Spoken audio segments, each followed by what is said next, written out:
Well, look what we have here on my screen. You know me, I never pass an opportunity to clown on these nappy headed nipples. So I see this to made the headlines. Passport bro refuses to pay sex worker. And this is from somebody, Super Sly, something like that. So we all know the kings, they want to use you, they want to abuse you for free. And they take that degenerate attitude overseas and they do the same thing.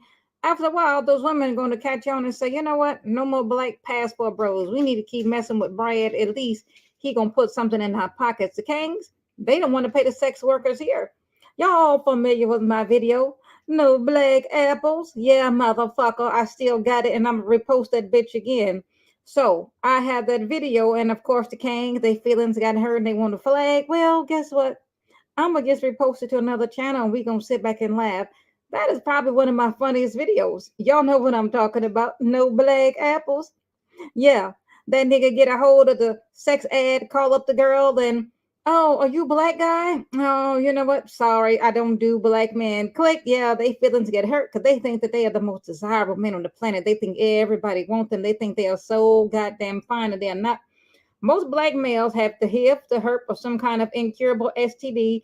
And when they go over there and swap diseases in the Philippines and Colombia or the Dominican Republic, well, don't have nothing to do with none of them unless you want to get some shit incurable. But let's go into this right quick. So Tanya TKO had did a video on it. 8 passport bros killed in Colombia, Philippines, and more missing. But didn't the black man say that these women, let me pull one up on my screen, these women here, these wonderful Filipinos and these Dominican, these common women, didn't they say that they are better than black women, fit friendly? Yeah, they did, didn't they? By the way, that was feisty black magic. If you don't know about her, you need to know about her. I'm telling you. I mean, she should be on let me tell you, feisty black magic. She is so cool. She needs to be, I mean, let's put it this way. Cat Williams needs to give her a call. Let's just put it that way. Cat Williams needs to give her a call. Okay, that's how much talent she has. Anyway, like to thank everybody for coming through. Just getting a little warm up going. Let's keep it going. Here we go. And submissive. They come from good, nice, caring, traditional homes with a mother and father. If they so goddamn traditional, what they doing selling their bodies on the goddamn street corner? Why do you think this woman's covering her face? Guess what she do? Today we are going to well, how should I put it? Resolve some myths. This is going to be different than most passport bro let's say reactions and channels, because we're going to go in deep into the science. What made these men into passport bros? That's the important thing for us to know. That's what we want to know. So I'm going to break it down a little bit like this. Spicy Black Tina says this. I keep telling black women to beware and not sleep with these bandits who go overseas. And we know they don't like using protection. These bandits stay getting played. Bars.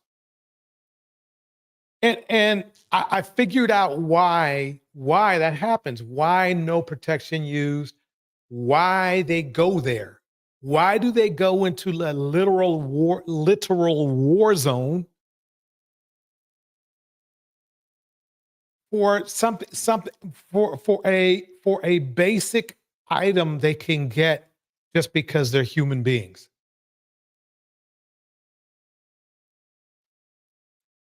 That's what we're going to learn today. It's really interesting to me. I mean, it really has my interest caught because they talk about, you know, well, a lot of things, but mostly they talk about is sex. Is sex the end game for these guys? We will find out today. Is sex just the end game? Is that all they want? We will find out today. Meanwhile, what did I do with that? let me start us off with this right here.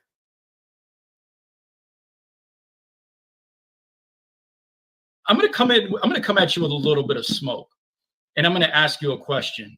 Why you said that Kevin is your friend, right? And you name drop him a lot, right? I see. I notice you do. You name drop him. How come you didn't attend his funeral? This went in a direction I was not expecting it to go.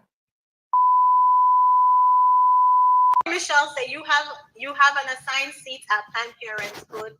Let's talk about it. What? Chantal, you have an assigned seat at Planned Parenthood.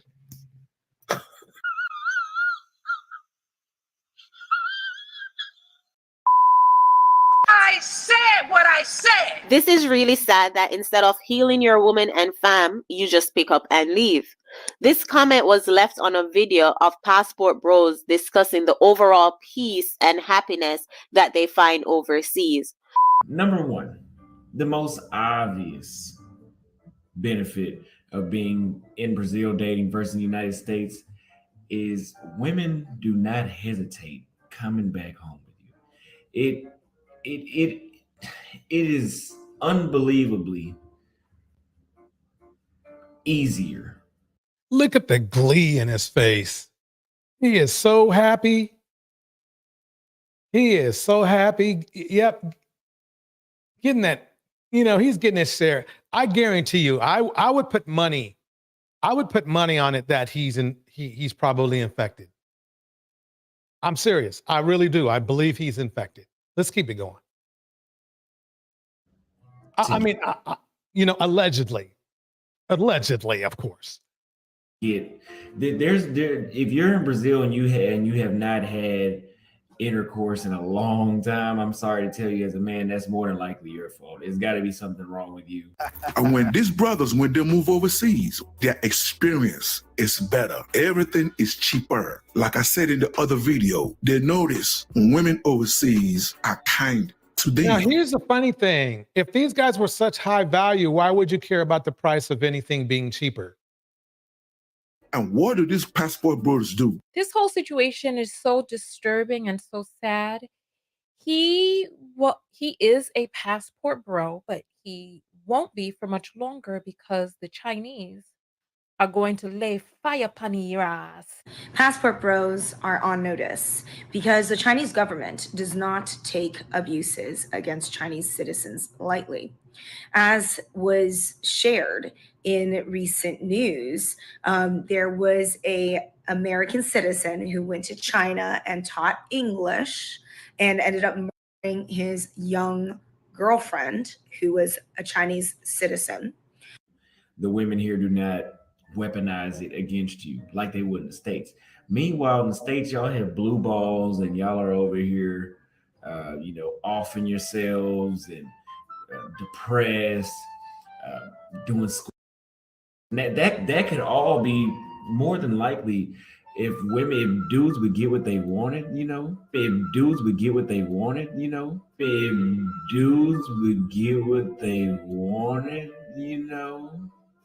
that could be different. But sorry to tell you, I'm in the States or not, but in Brazil, it's not a problem. It's not a problem. That's number one. Basically, his mindset is that women are supposed to supply men with what they want without any type of, what would you call it? Accountability. Let's put it that way. Basically, he's saying he doesn't care what you think or what you want. You're supposed to just supply him and S the F up, basically. Let's be real about it. That's what he's saying. Here we go. I think I'm leading by example. I'm not going back. Okay, I understand. Now, you stay in certain amount of days in Thailand and then going to Philippines and then going to another country. So that's tourism. Got him!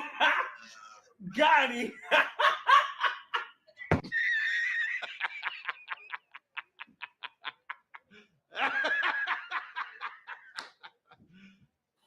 Welcome back to The Factor Uncensored. Is sex in your travel itinerary? It's one of the travel goals for a community called the Passport Bros. Dan it, Dan it, Dan it, Dan it, Dan it, Dan it, Dan it, Dan it, huh, Dan it, Dan it, Dan it, Dan it, hey, Dan it, Get it. Dan it, Get Dan it. it, Dan it. It's a traveling community of upwardly mobile black men. They're not upwardly mobile. They're mobile, but they're not upwardly mobile. Let's keep it real, my man. Some are accused of going around the world searching for a more traditional and submissive wife. But is it all about sex and just a girlfriend for hire and then return home to humiliate black women in America? That's the controversy that we're dealing with.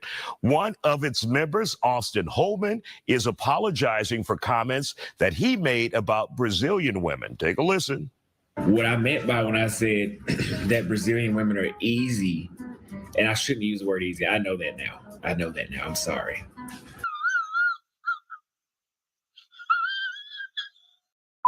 Oh, he know it now. I said what I said. But what I'm saying is, for a man that's well-mannered, well-dressed, that has put in the effort to raise himself. Oh, you mean like this dude right here? Adios!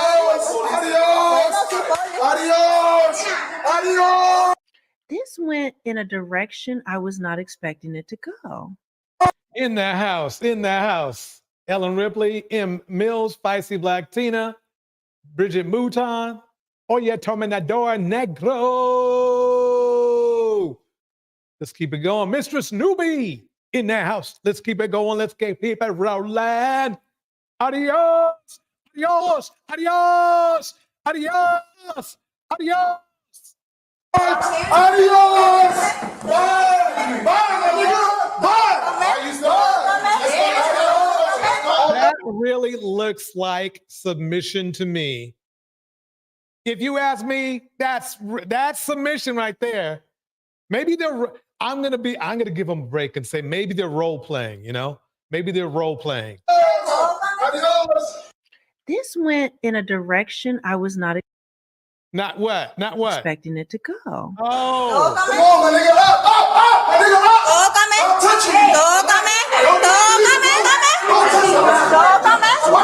Having such a nice conversation. The amount of submissiveness that's going on right now is just amazing. I love it.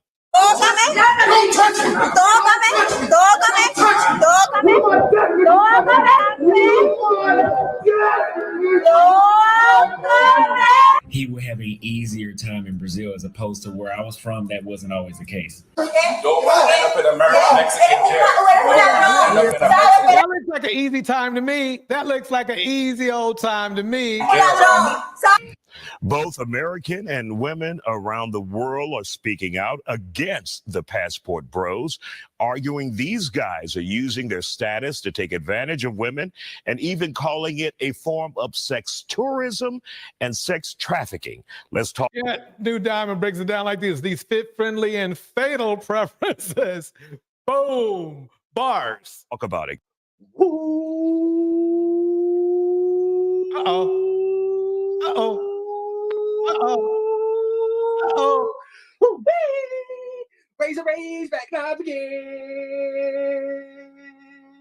Gung, gung, gung, gung, gung, gung, gung.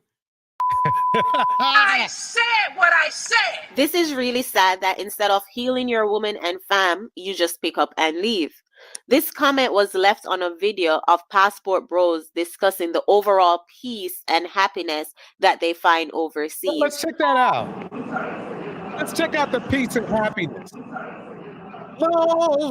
These long titty bras are seeking stepdaddies, and the potential stepdaddies are choosing to get their passport for peace and happiness and to find women with unused womb.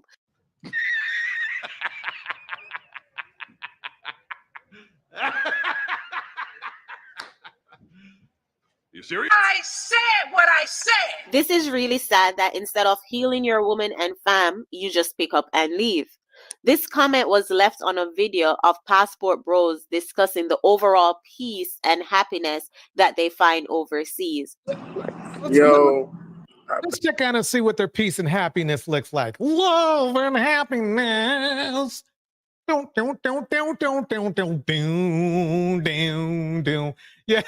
unused wombs, unused wombs. Feisty Black Tina breaks it down like this. Them Colombian men ain't no joke. They've been putting in work and effing these bandits up. Yep. Oh well. Basically, I need a cash app. On April 5th, 2007, just got off the phone with Spirit. I'm waiting on them to call me back. It's $100 reschedule fee.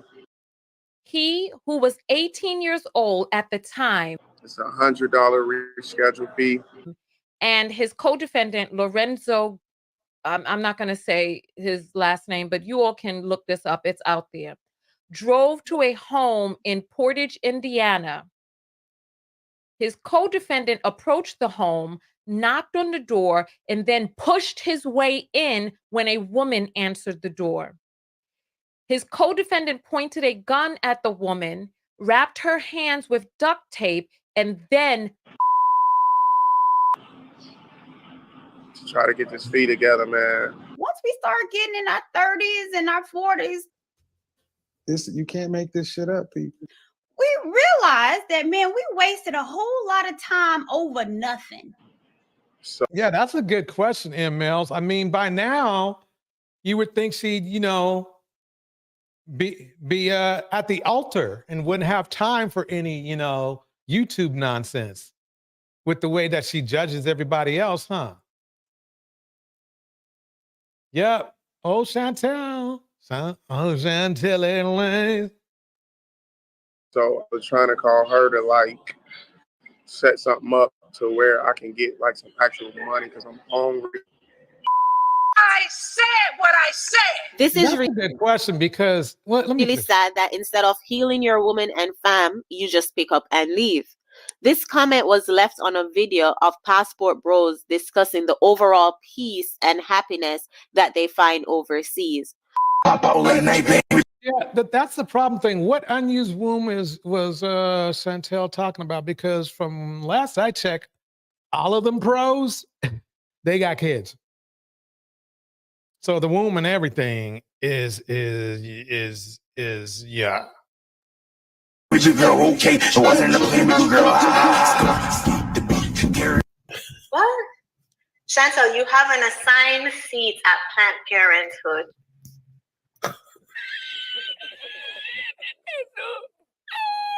On camera. No.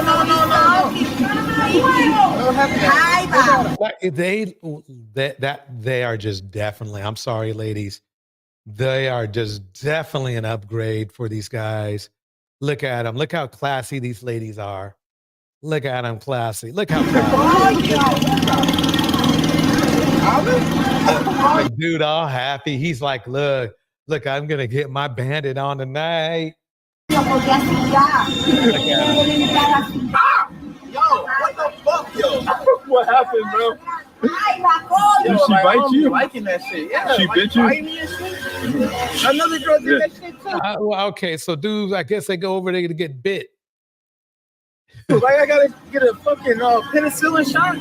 Probably. I mean, see, that's the funny thing is that they went someplace where they think if they get bit by a woman, they're going to have to get a penicillin shot. So all that about going somewhere else to find an upgrade, I don't see it. But we're going to find out. We're going to get into it tonight. We are. What's going on? Y'all are going to jail. Period. Michelle said you have an assigned seat at Planned Parenthood. Let's talk about it. What? They're traveling overseas to pay for box. Chantel, you have an assigned seat at Planned Parenthood. They're going to Brazil, Dominican Republic, Mexico, Colombia, Venezuela. Dang. This is sad, man. And when these brothers, when they move overseas, their experience is better. Everything is cheaper. Like I said in the other video, they notice women overseas are kind to them. I want y'all to know, and I'm keeping it a buck, I got drugged yesterday. That's them being kind, huh? You can't make this shit up, people. And it's my fault because I met some chicks from Medellin. Their experience. At least he took ownership of it. I mean, that's a start, you know. And it's my fault because I met some chicks from Medellin. Their experience is better. Everything is cheaper. Like I said in the other video, they notice women overseas are kind to them. Off of Tinder. So I brought them to my crib, and then I was trying to surprise my boy, and then eventually they drugged us. And when these brothers, when they move overseas, their experience is better. And guys, they took everything. They took. If your experience is getting robbed, then yeah, I think there is probably a little bit more of that going on there, and yeah, partake on being a robbery victim. If you're lucky, if that's just all that happens, yeah, by all means, go for it. Here we go. They took my iPad. They took my MacBook. They took my iPhone 13 Pro. They took my Samsung S20. They took everything. Experience is better. Everything is cheaper. Okay.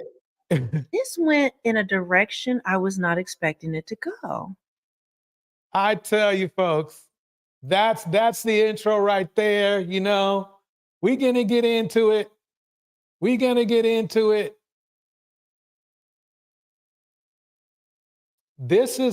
switch up here for a minute. Let's find out what's going on with Gail. There's some stuff going on with Gail. Chronicle Speaks breaks it down just like this. He accused her of forwarding. You've heard about everything, but here's the paperwork here. Here's the paperwork. We're going into the paperwork. Let's listen to what it has to say. Inspector Chronicle. So by the looks of the court docs, Mr. Lewis is being alleged to be a busy sugar daddy that's possibly spent money on not only Sabrina, but is being alleged that he spent money on a Cassandra, a Myra, and a Fatima as well. Gail and her attorneys are wanting him to produce discovery on everything. And when I say everything, I definitely mean everything. He's a hoe. He knows it all. He got 15 cents at $1 show. So this just goes to show you how a man can ruin his life by not fixing himself. This guy is going to lose a little bit of money. If this one, I'm sorry, if somebody puts in 30 years on you, cheater or not, that bill is going to be due. Surgery consultations, treatments, procedures, any Cash App, Venmo, Zelle payments, flights, hotels, passport books, pictures, videos, texts. I mean, isn't that what simping is about? Isn't simping spending money on people that like really don't benefit your life long term? I mean, think about it. And it's funny because there are no Manosphere guys. Welcome Marcy D in the house. There are no Manosphere people roasting this dude, but they should roast him because he literally spent all his money on other people's women. Because I guarantee you half of these women were going home to somebody else themselves.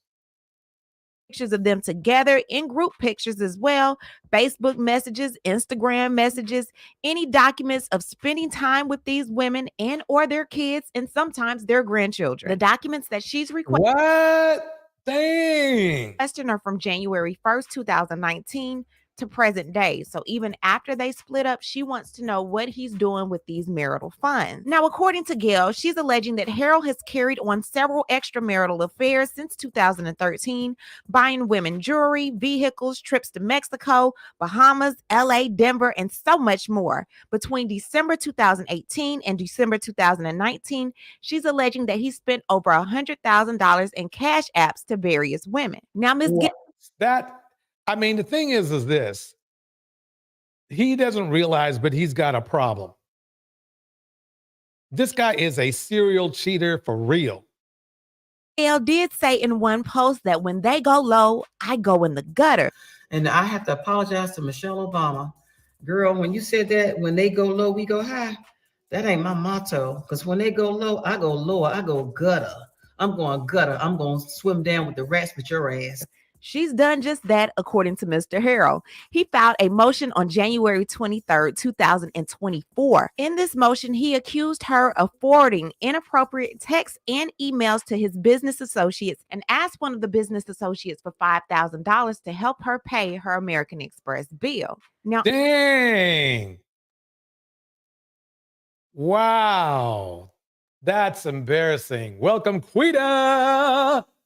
I'm going to read the text, but brace yourself because when I read the email, y'all are going to choke on this tea. Hello, Uh-oh. Okay, here we go. Blank, I need a favor before I reach out to Blank's wife, Blank. I want to know if you can loan me $5,000 to pay my American Express bill. Harold left me with no money and refuses to pay for medical, legal, and household expenses that all go on the credit card.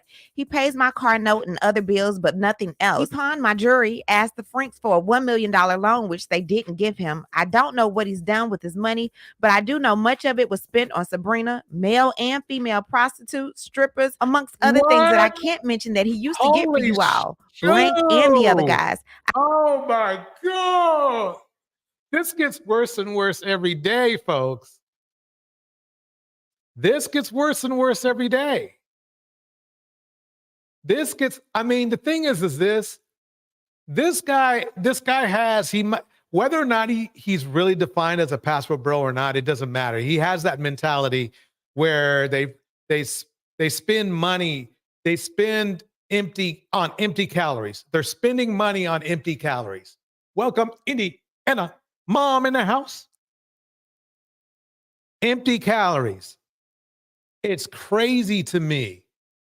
He went to Franks to try to get a $1 million loan, which they didn't loan him, thank God. Now think about it. If they didn't give him the loan, okay, man, what?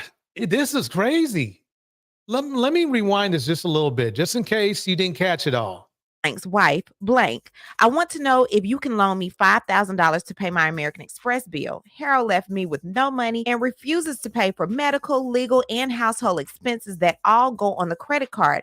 He pays my car note and other bills, but nothing else. He pawned my jewelry, asked the Franks for a $1 million loan, which they didn't give him. I don't know what Wait a minute. Uh-oh, we got some problems here, folks. Let me tell you this. Legs for life in the house. If you're starting to pawn stuff, you're running out of money, especially if it was stuff that you didn't really want to pawn. This guy is in trouble. Wow. That's what an addiction does for you. He's done with his money, but I do know much of it was spent on Sabrina, male and female prostitutes, strippers, amongst other things that I can't mention that he used to get for you all. Blank and the other guys. I know it's true. I read the text messages. Please try to talk some sense into him. He's trying to pick and choose what he will pay when the court order states that he has to continue to pay everything until it is settled. I hate to even do this, but I'm not going to let him ruin my credit. If you can't make the loan, I understand. I'll reach out to the other corporate associates. Thanks. Oh, man. Oh, shit. This is... I really honestly thought Gail would dry out as far as, entertainment, but she keeps bringing it. She's bringing it just like Ernesto and the other. Just like Ernesto, Diddy, they're all bringing it. I mean, this is crazy to me. So this was, to me, it's like this, dude. Just pay the freaking bill. Just pay the freaking bill. Don't try to. This is not a good time to be petty. Petty will catch up with you any time of the day.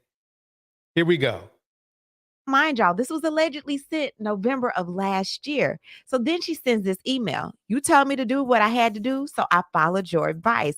Many of you don't know me. I am Harold Lewis's estranged wife, Gail Lewis. While Harold may have been an asset to your business, he has been a detriment to my home and the home of many others. Currently, Harold and I are divorcing due to his deceit, lies, and the many defaults in his character and moral standards. While he temporarily supports our marital home, he has decided to leave me stranded financially.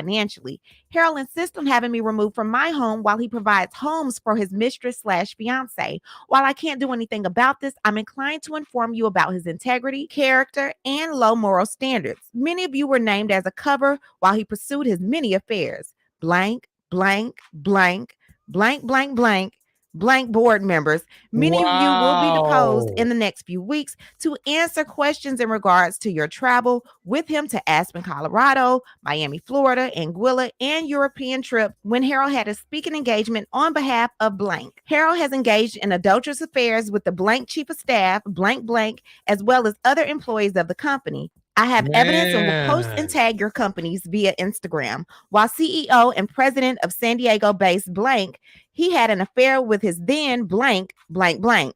I will provide evidence and tag your companies via Instagram. Harold, I think they just need to go ahead and pay down that that American Express bill. I think they should just go ahead and take care of it, because right now, see, the amount of information we've heard ourselves, people would pay hundreds of thousands to keep quiet. This is crazy. and his business partner blank of blank blank blank had sex parties with prostitutes and exotic dancers. While blank is single, Harold has endangered my health by engaging in extramarital affairs with over 60 plus women and transsexuals in a 5-year span. Oh no! Ooh, oh my god! Oh man, been around the world, yeah. And he's been his babies. I mean, this has got to be. Why would anybody want to do this to themselves? He sounds like he wants to join the Diddy Club. Welcome, conscious mind, love in the house. I mean, it sounds like to me he wants to be in the Diddy Club. I mean, why would you do? I mean, see, that's the funny thing is I told you that the Manosphere and the Passport Bros, they are trying to sell a myth about that they have the ability to offer, a good marriage or something. But I think what they really are saying is that a good marriage, what they think is a good marriage for them. That's what's going down. I mean, this is crazy. This is crazy. I mean, this is just crazy. Here we go. I believe Harold operated his personal and professional life with high morals and standards, but this is proven to be untrue. I thought you should know before I tag your companies on various social media platforms to include business financial publication and other media outlets to include photos, text messages, and emails. This may not mean anything to you all professionally, but it means something to your board. When she said she goes into the gutter, she was not kidding. She was not kidding. If I were them, I would just go ahead and just take care of the bills like he was supposed to. Not anything more than what she wanted. Just take care of it. It's dumb. These guys have this kind of money. They got this kind of money in their billfold right now. But see, that's what pettiness gets you. Welcome, Hazel. Welcome, Hazel, in the house. I mean, this is the weird thing. I mean, why would you do that? This is the problem that Cynthia G was talking about, that too many of us men in our community do this. It's like, it doesn't make any sense. Why would you do something like this? You know it's going to be detrimental. You know, as one of the friends would tell me, the chickens come home to roost. And this is a big, big chicken. I'm telling you right now, here we go. Board members, stockholders, and those who support your brand. Kindly, Gail Lewis. Then she sends the following email to Harold on the 10th of November, 2023, and the subject line is unethical professional behavior. She says, my attorney advised me to hold off on the text until this is over. She knows I'm distraught over my American Express account. I'll take her advice. After everything is over, I can share everything I have and know with others. She understands my feelings about being left in financial distress and ruining my relationship with American Express, but she asked me to hold off until February. I will do so. But 7 minutes before that email, she sent this email to Harold, and she says, no worries, Morgan just confirmed she has to work now. I've added an attorney to move our case faster. She advised me not to disclose your IRS tax fraud or your personal misconduct with your company's employees to blank your colleagues or the IRS until the divorce is final. This makes sense. It's not unethical or illegal as a private citizen with no ties to you. I can disclose and share the information I have collected on you without any legal repercussions. The info on blank, Sabrina, and everyone else will be shared very publicly. Blank and It blank. sounds like they just have a messy business model. You know what I mean? A messy business model. Let me keep it going. Are single, but the sex parties you all had with the prostitutes and strippers will be shared. Please don't say this is a threat or any type of bullying. Is not at all. Even though ethics and standards don't matter to you, they still matter. Then earlier that day at 3:52 p.m., she said Morgan called and asked if she and Taylor can come for Thanksgiving. I told her they can join us along with my family that are coming. They are coming on Tuesday or Wednesday. Since it will be over 12 of us, I asked Claudia about a suite for the Hawks game for Wednesday. She can give us one for $3,300 with food and drinks included. Are you willing to help with this? And Harold responded at 6:50 p.m. and said, no, I am not paying for a suite. Thanks. So the thing that probably got Mr. Dang, okay. So he wants to be petty. When he doesn't need to be petty, he should have just been nice.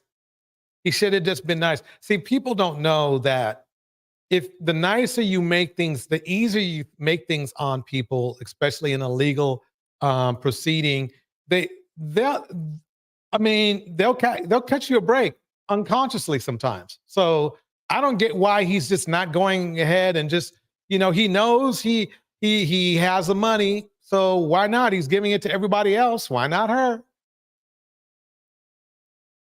Why is seeking knowledge in the house? Here we go. Gail's attorneys telling her, hey, don't submit this information. You shouldn't be doing this. Is because Gail and Harold had entered into a mutual restraining order. Now, it mentions about having younger children, which they don't. Their children are actually older. But it says each party is hereby enjoined and restrained from doing or attempting to do or threatening to do any act that injures, maltreats, vilifies, intimidates, molests, or harass the adverse party or the children of the parties. So without going into more detail about this particular document, just that one clause alone, Mr. Lewis and his attorneys felt like she's in violation of this mutual restraining order because she's contacting people that have absolutely nothing to do with this particular case. But that's not true. She alleged that it's not true. That's not the case. But wait, there's more. Before y'all start jumping on Miss Gail's case saying she's doing the most, you have to think about it. This woman has been with this man for over 3 decades. They have two children together. She's held him down even when he's been sick. She's been awarded this lavish lifestyle. Yep, she had to wipe his booty hole and clean up some vomit when he was really sick. Now having that snatched away from her when she's not the one that did wrong, according to her, he was the one that stepped out. That's enough to make anybody snap. On top of being the stay-at-home wife, these two live in an exclusive gated community. They have held season tickets to the Falcon and the Hawks games, and he leased 2 Rolls Royce for the couple. So back in July of 2023, her Rolls Royce was almost due to be returned. So she asked Harold, hey, since we're going through this divorce and my lease is almost up on my Rolls Royce, can you provide me with another car, even if it's leased, just something comparable to what I already have? And she sent pictures of different cars that she liked. So he was like, yeah, I like 2 of those cars, but let me get in contact with my attorney and see what my attorney says. So according to Gail, her soon-to-be ex-husband, Harold, had full control of all of the marital assets. She had no specific knowledge of various financial accounts held by the parties or the sum of the funds that were held within those accounts. However, they did refinance their mortgage in January of 2022 for a note of $1.3 million, and that note was secured, but she had no idea what was done with the funds. That's not very high. That's not that 1.3 million. Well, okay, they don't live in California. In California, that buys you a Matchbox in some cities. Since closing, the money went to him. She hasn't seen any of it. However, according to Ms. Gail, the defendant, Mr. Harold, can afford to pay $77,825.83 in rent for Sabrina from September 2021 through December 2021 and January 2022 through November 2022, an average of $5,188.38 a month just in her rent payment. However, will not continue to pay the lease on his wife's vehicle. Further, as per a few of the credit card statements attached, defendant can afford luxurious vacations for Sabrina and himself, such as the charges on October 7, 2022 for Delta Airlines for Sabrina. However, he cannot afford a car for his wife. Plaintiff shows that she has now purchased another vehicle and praises court order the defendant to pay the monthly note for the same. Now, Ms. Gail has discovered transfers to various third parties. See, this is the funny part. See, there's where being petty gets you in trouble. It's just, there's no reason for him to be petty. She would understand if he simply didn't have the money, but he has the money. He might not be spending it properly, but he has the money. Okay. But he ain't gonna learn. He ain't gonna learn. Excess of $107,000 since April of 2022. Further, the defendant has been paying for rent for his girl. Oh, the plaintiff discovers the transfers of various third parties excess of $107,000, but he doesn't want to pay for a stinking car note. Or better yet, it's better just to pay. See, the thing, this is the funny and weird thing. Okay. It's cheaper to buy a car cash, and it's considerably cheaper. Exact same car. Dealerships are loved. They love them. Don't get me wrong. They like to get that financing going, but cold cash, no hassle, boom. I mean, they love it. You can get a deal. So yeah, I don't know if I would buy a brand new car though, to be honest with you, especially if you can find the same car with, there are weird people out there. They'll drive it for 2,000 or 3,000 miles and then say, nah, I think I want to get the other one. And we'll freaking take the other one back, take that back and get another one. Yeah. Anyway. Girlfriend Sabrina since last year and paid for her vacations, hotel, airfare, restaurants, and the like. The defendant has made purchases by and through a company known as SLM LLC. And when she asked Mr. Harold about it, he said it was an investment. However, according to Ms. Gail, she shows the said charges on her American Express card paid for SLM LLC is in payment for a management company. The SLM LLC management company is a Nevada company doing business in Alpharetta, Georgia. Further, the charges on the plaintiff's card in the name of ClickPay are in fact charges for Sabrina's rent for her home in Smyrna. So the card. Wow. So he bought his side chick a whole house. That just goes to show you how heartless people can be. Phoenix Soul in the house. Why Sick of Knowledge breaks it down like this. It's a reason. Her played out to him now. He moves on to another toy. He moves on to new toys like all boys do. But then they are traditional. Yeah, that's right. He will tell you, oh yeah, I'm traditional. I learned from the Kevin Samuels School of 1099s, and should put away childish things. Remember? Yep, just brain dead. Phoenix Soul, thank you for so much for the super chat. Hello, DJ, hottest DJ on YouTube. Thank you. And Mill's beautiful chat. Yeah, that's for show. That's for sure. Phoenix is in the house. I mean, this is crazy that he's going this crazy over a woman that he's not even married to. This is just bad management. Even being a selfish man, this is bad. That belongs to Miss Gail, her American Express card, has been used to pay Sabrina's rent. And according to Sabrina's rent office, Sabrina is the one using the card. It clearly says here the resident who was submitting payments through the credit card charges for blank LTD management company was Sabrina. Y'all have to remember that's Miss Gail's American Express card. She gave her husband access to use it. And that's crazy. That's legally her card. So like if he doesn't pay on it, she gets screwed. That's crazy. Enlightened fam in the house. Here we go. Here we go.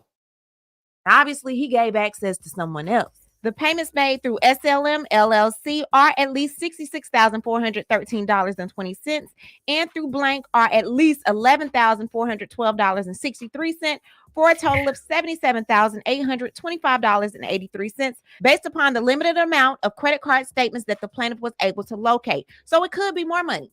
This is all she got right now as far as the statements, but it could be more. Miss Gail ends up contacting ClickPay, and ClickPay tells her this. This is to confirm that the payment that was charged on your Amex ending in 3025 was submitted to Investments Concepts Inc. management company. They are associated with blank LTD.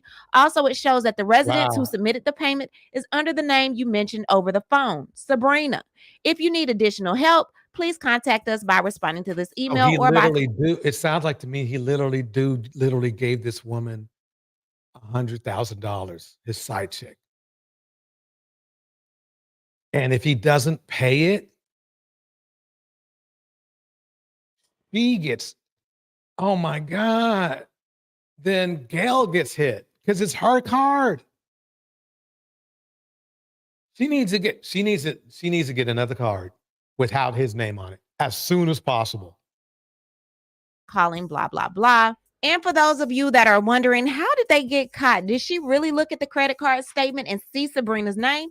She did. She has proof of the credit card statement right here, and Sabrina's name is all up and down this statement. It has the ticket number, the passenger name. You would think, what was he thinking? I mean, okay, this is a guy who must be extremely narcissist or sociopathic, because why would you do this stuff? Tanya Sweat in the house, why would you do this stuff that you know is going to come home to roost? He must have thought he must have thought that she was dumber than she actually is, or he thought. She sounds pretty damn sharp to me. She sounds very damn not sharp to me. What is he doing out here in Victorville? In Ontario? He's all over the place. What class they sat in, the carrier, when the plane took off, when the plane landed. It has so much information.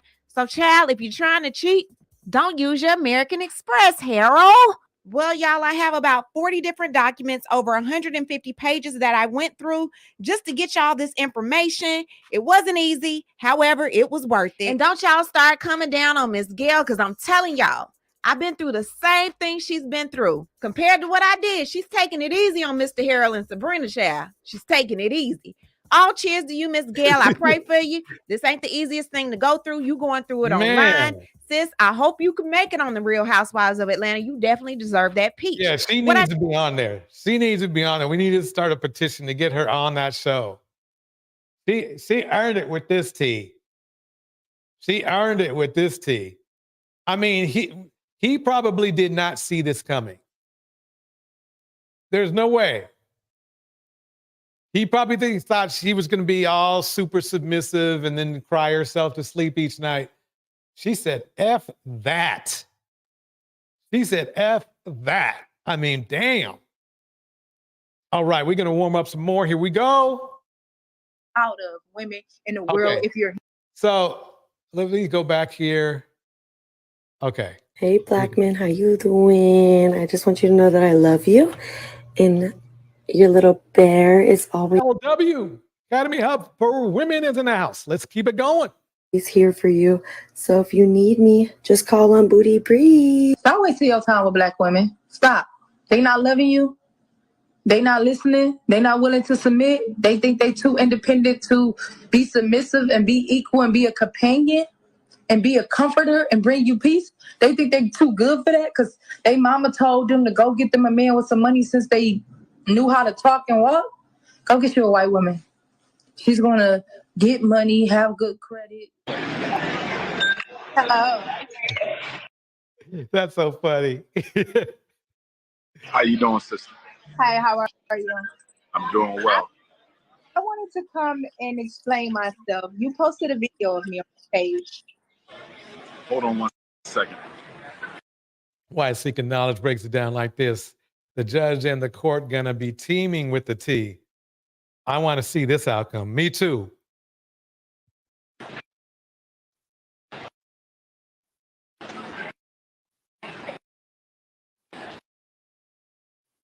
I want to get. Oh, ladies and gentlemen, your favorite Black culture expert, you know him, Dr. Umar, talking to this woman about telling Black men to go date white men, which is, hey, if they want to, they're doing it at double eclipse. I don't see what the problem is. Here we go.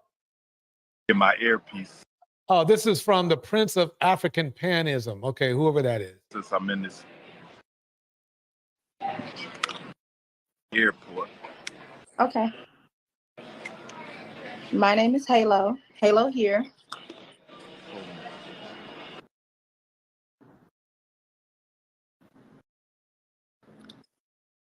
Can you hear me? I can hear you. Go right ahead, sister.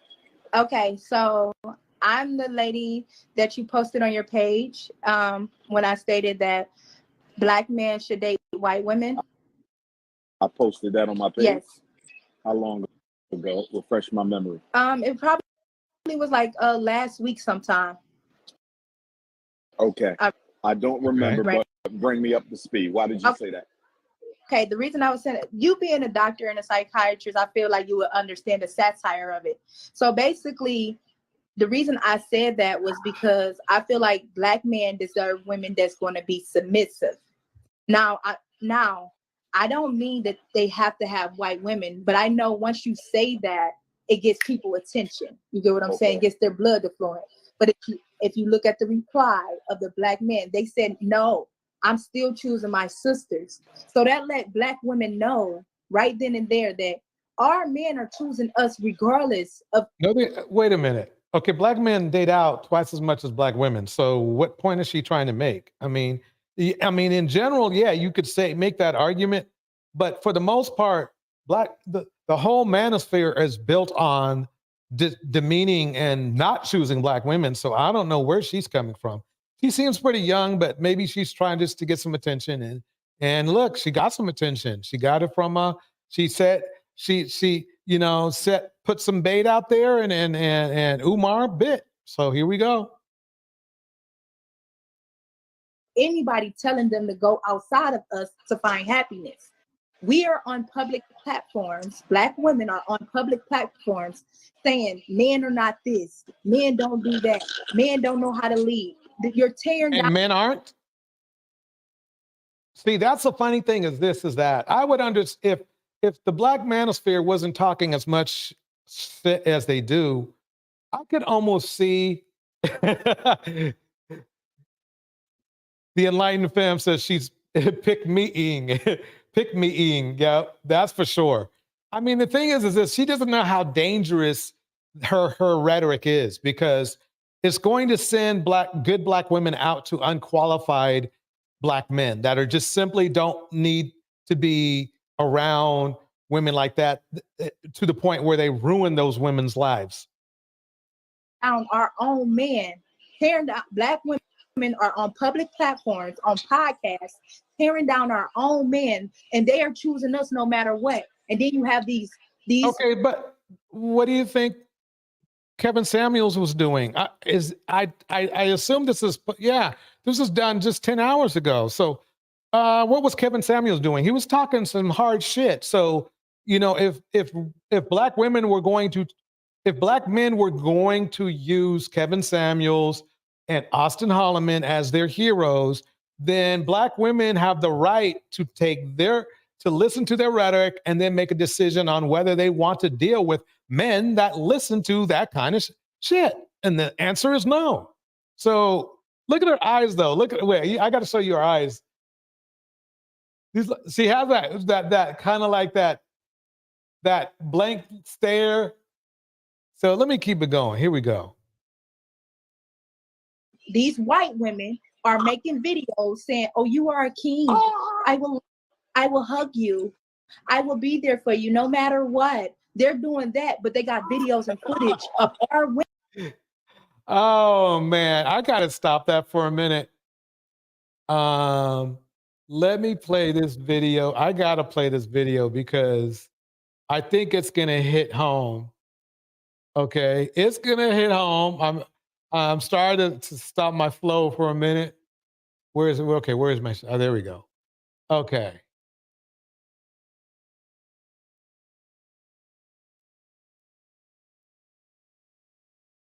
Check this out. My name is Courtney Taylor, and I am about 8 days out from my first show at the NPC. Wait.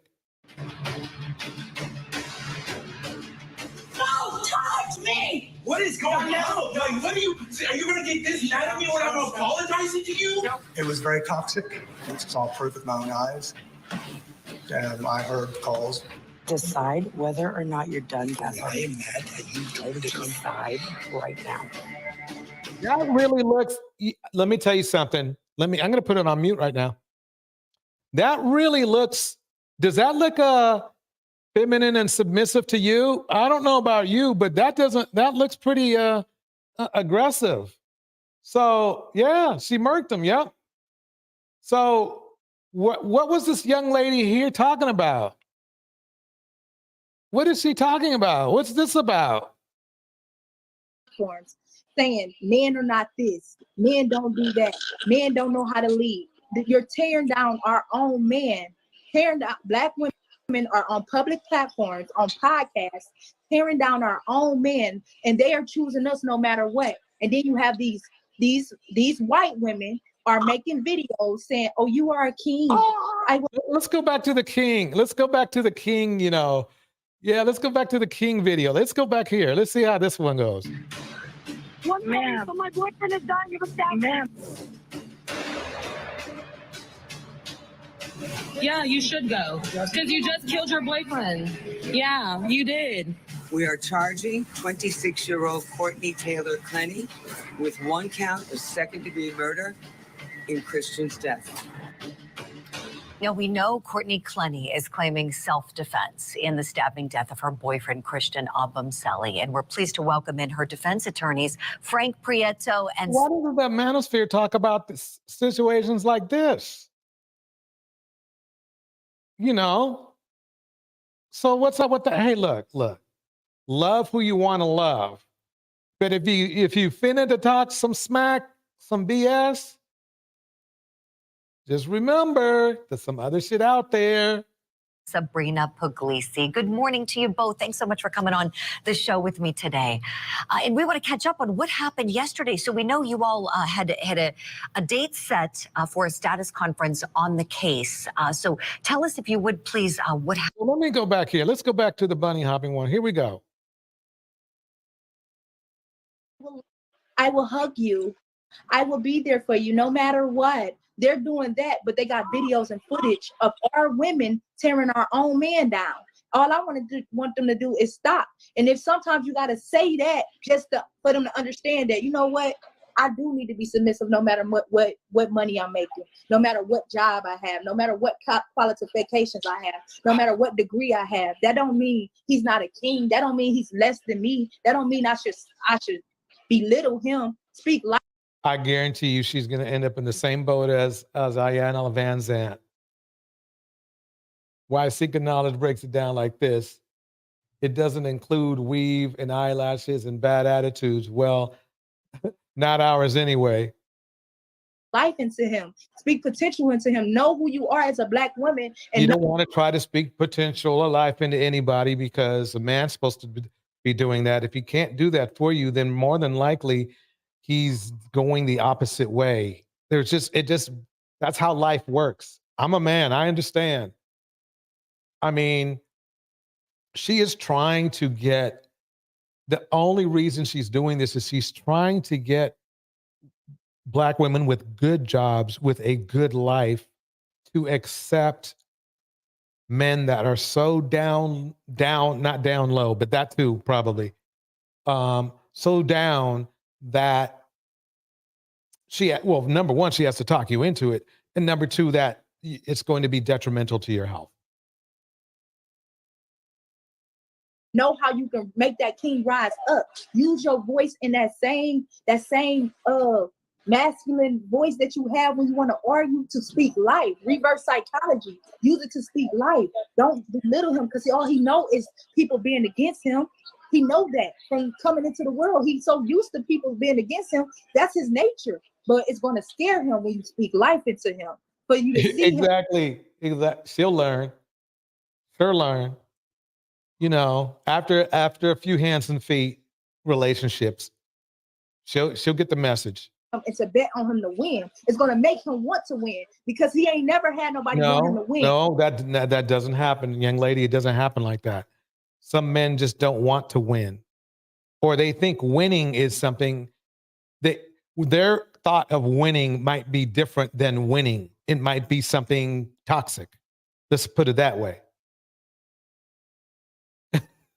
Phoenix, I don't even think she likes meds. Why Seeking Knowledge says Sinji used to call out this speaking life crap. Yep. So many women getting in their own homes for having faith in these. Yeah, exactly. Exactly. It reminds me of that clip I was playing where the guy was cheating on her and admitted it and was proud of it, and was mad when she got mad, surprised when she said, "Oh well, I'll go get ahead and get a divorce." And that's not even Gail's instance. That was another instance. Mistress Newbie says she wants us to speak life into Black men, but Black men are speaking life out of Black women. Bars. All he had was people want him to lose. Okay, I follow where you come from. I follow where you come from. And do you share this same sentiment when you're around Black women? For me, yes, I love Black women, and I do. But it's just like sometimes, like when I'm around Black women, you know what they call me? A pick me. They say you a pick No shit. me, and you know what I say? I am. I want to be chosen by my man every day. I want him to look at me and pick me I am a pick me. I am. It's so much temptation outside. It's so much competition outside. It's so many big booties and small waist outside. It's so many qualifications and degrees outside. I want him. Look, we just went over with the Gail situation. Gail was a pick me. She was a pick me. She was a classic pick me. So it's funny to me that she really, look how naive this young lady is. She really thinks that if she is being picked every day, that dude won't pick other women. Welcome to the house. Act Natural Under Pressure is in the house. Yeah. It's weird because it's weird. I kind of feel sorry for her. She's going to go through it. Like, you know what? You cheer for me. You speak to me. You see me. You see more than I see in myself. Yeah, I choose you. And that means nothing to these men. If you go to any of the red pill stations, they can care less what she's saying right now. They want control and they want compliance, and that's it. And she'll give it to them, and to her detriment. Phoenix Soul says this: she just made my uterus fall out, grow legs, and run away. Holy shit. Okay, let me keep it going here. I want to be picked every day by the same person over and over and over again. I do. I am a pick me. Dr. Umar, I am. I'm a proud pick me. I am. Okay. I follow you on that. That's what they call me, a pick me. Stop being afraid to say you are a pick me. They try to make They try to make you cheering for your black man be something not to be proud of. Women in the world, if you're hearing this, they try to make that be something that you don't be proud of. Wear it with honor, because it's a blessing to be able to cheer. No, don't wear. No, it's not honorable. Sorry. A good man does not want to pick me. That just is, they don't. They want a life partner. They want somebody to work with. They want somebody to give them the feedback. If he goes out and tries to buy, $100,000 car, when he has a house notes that are due and shit, they want his woman to set him straight on that. They do. You know what other cultures? Every other culture is like that. She's the kind that'll go down with the ship. And then there won't be no ship because he will leave her. Tanya Sweat breaks it down like this. I wish those phrases speak life into him and pour into him go away this year. It is useless and silly phrases to me. Bars. For a black man, it's a blessing. It's a blessing. Period. No, it's not. A blessing is that being a pick-me is not a blessing. Again, ask Gail. It didn't work out for her, and she was a super pick-me. Well said, Queen. Where you based at? I'm in Ohio, Cleveland, Ohio. Cleveland. Oh, Cleveland. shit. Okay. Yes, sir. Shout out to my Cleveland family. That's well said, Queen. I can agree with most of that. That was powerful. I can't. I think it's a D sentence, a deletion sentence. That's what I think. If you go into a relationship with the mentality she has, you will get run over, run down, and run through. That's all that will happen. You'll end up in the same situation as every pick-me. And let's put it this way. All of Diddy's exes were pick-me's. And you saw what happened to them. Being a pick-me allows you to allow others to disrespect you and use you. That's what being a pick-me does. Okay? That's what she's going to go through. She must be in her 20s. Who knows? She might be 19. She looks pretty young. She's going to cause herself some problems, but she'll have to learn. Like I said before,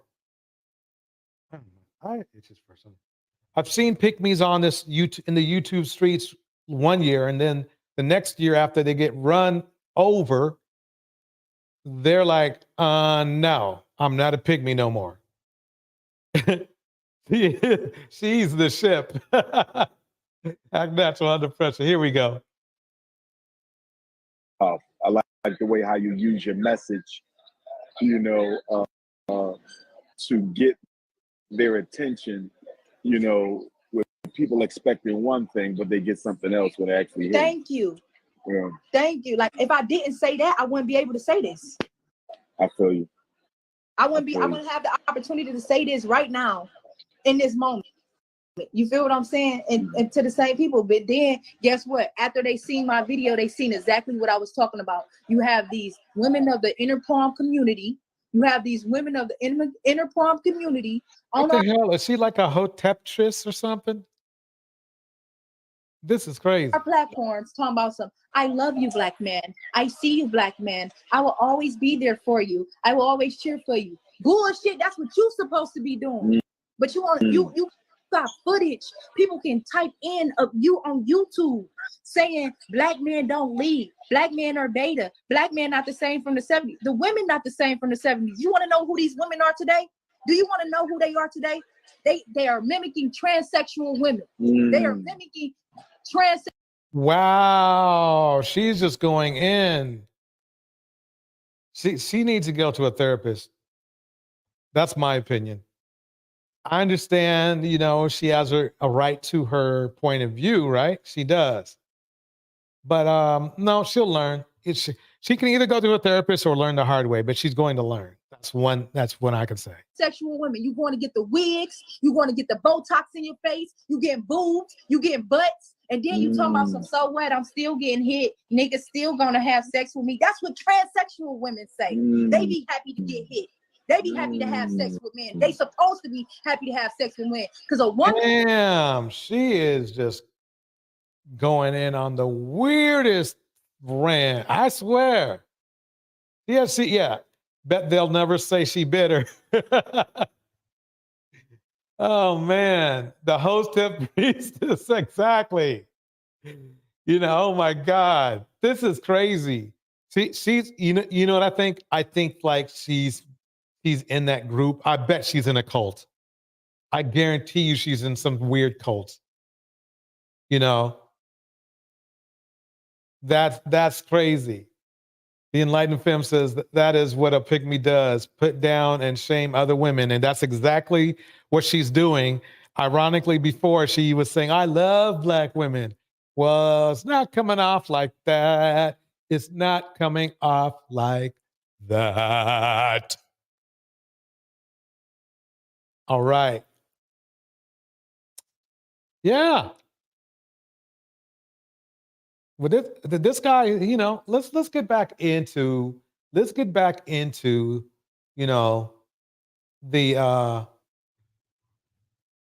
passport kangs. See, I'm raising them up. I'm calling them passport kangs. The passport kangs and they gang. Let's see what happened with them. Yeah, she's got issues. She's got issues. She can't even aim the camera right. But that's okay. That's okay. Why Seeker Knowledge breaks it down like this. She has gotten rejected by women groups. You can tell. She has no friends and watches red pill sites all day like she's not judged by what she's saying. Dummy. Exactly. Indiana mom, she's young and dumb and brainwashed. The Black men watching her run her mouth are laughing at her. Bars. And still not picking her. Exactly.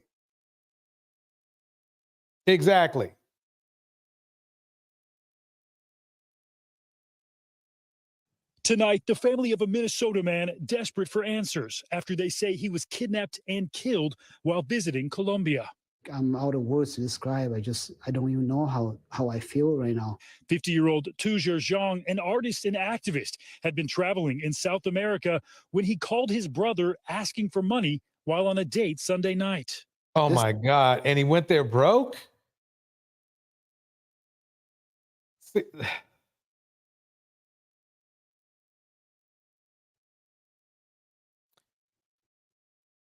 Shoestring budgets never work.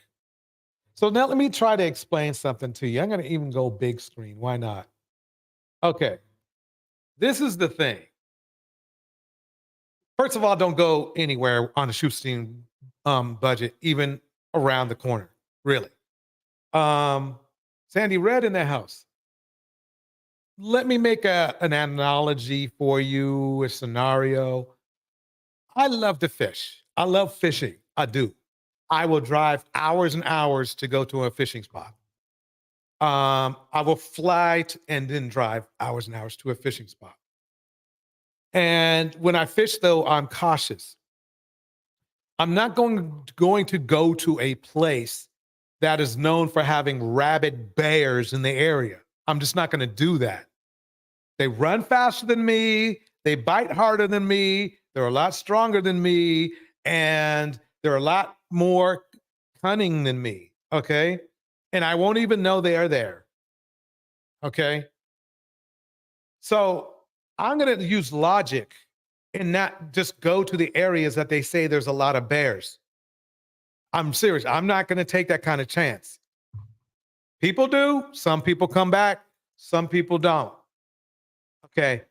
This is what's going on in Colombia.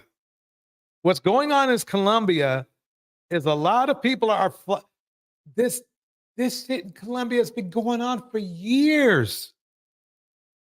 Okay? It's been going on for years.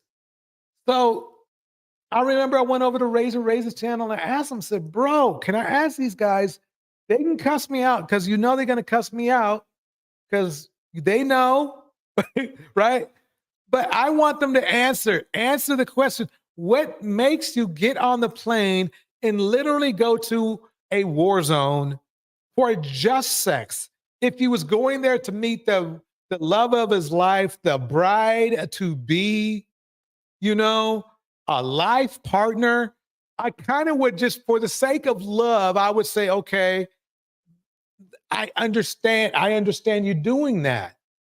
Okay. But if you're just going there for sex, you got on, it's bad enough that you got on a plane, flew 3, 4, 5, 6, 7, 8, 9, 10, 11, 12 hours, got off the plane, had to get a hotel, all this just for sex. Come on. Men are ashamed to do that here in America. So that's why we need to go into this passport pathology. It's not, there's something else in your mind, in your heart, that's not clicking, because it shouldn't be that obsessive and important for you just to have sex with women that definitely don't have unused wombs, as your girl Chantel Simone says. Okay, let's make that clear. She sent you, she was bullshitting you. Okay, Chantel does a great job because y'all are still there, telling you a lot of BS. Unused wombs, but every time we look up, let's go back to the screen here. We got situations like this popping off.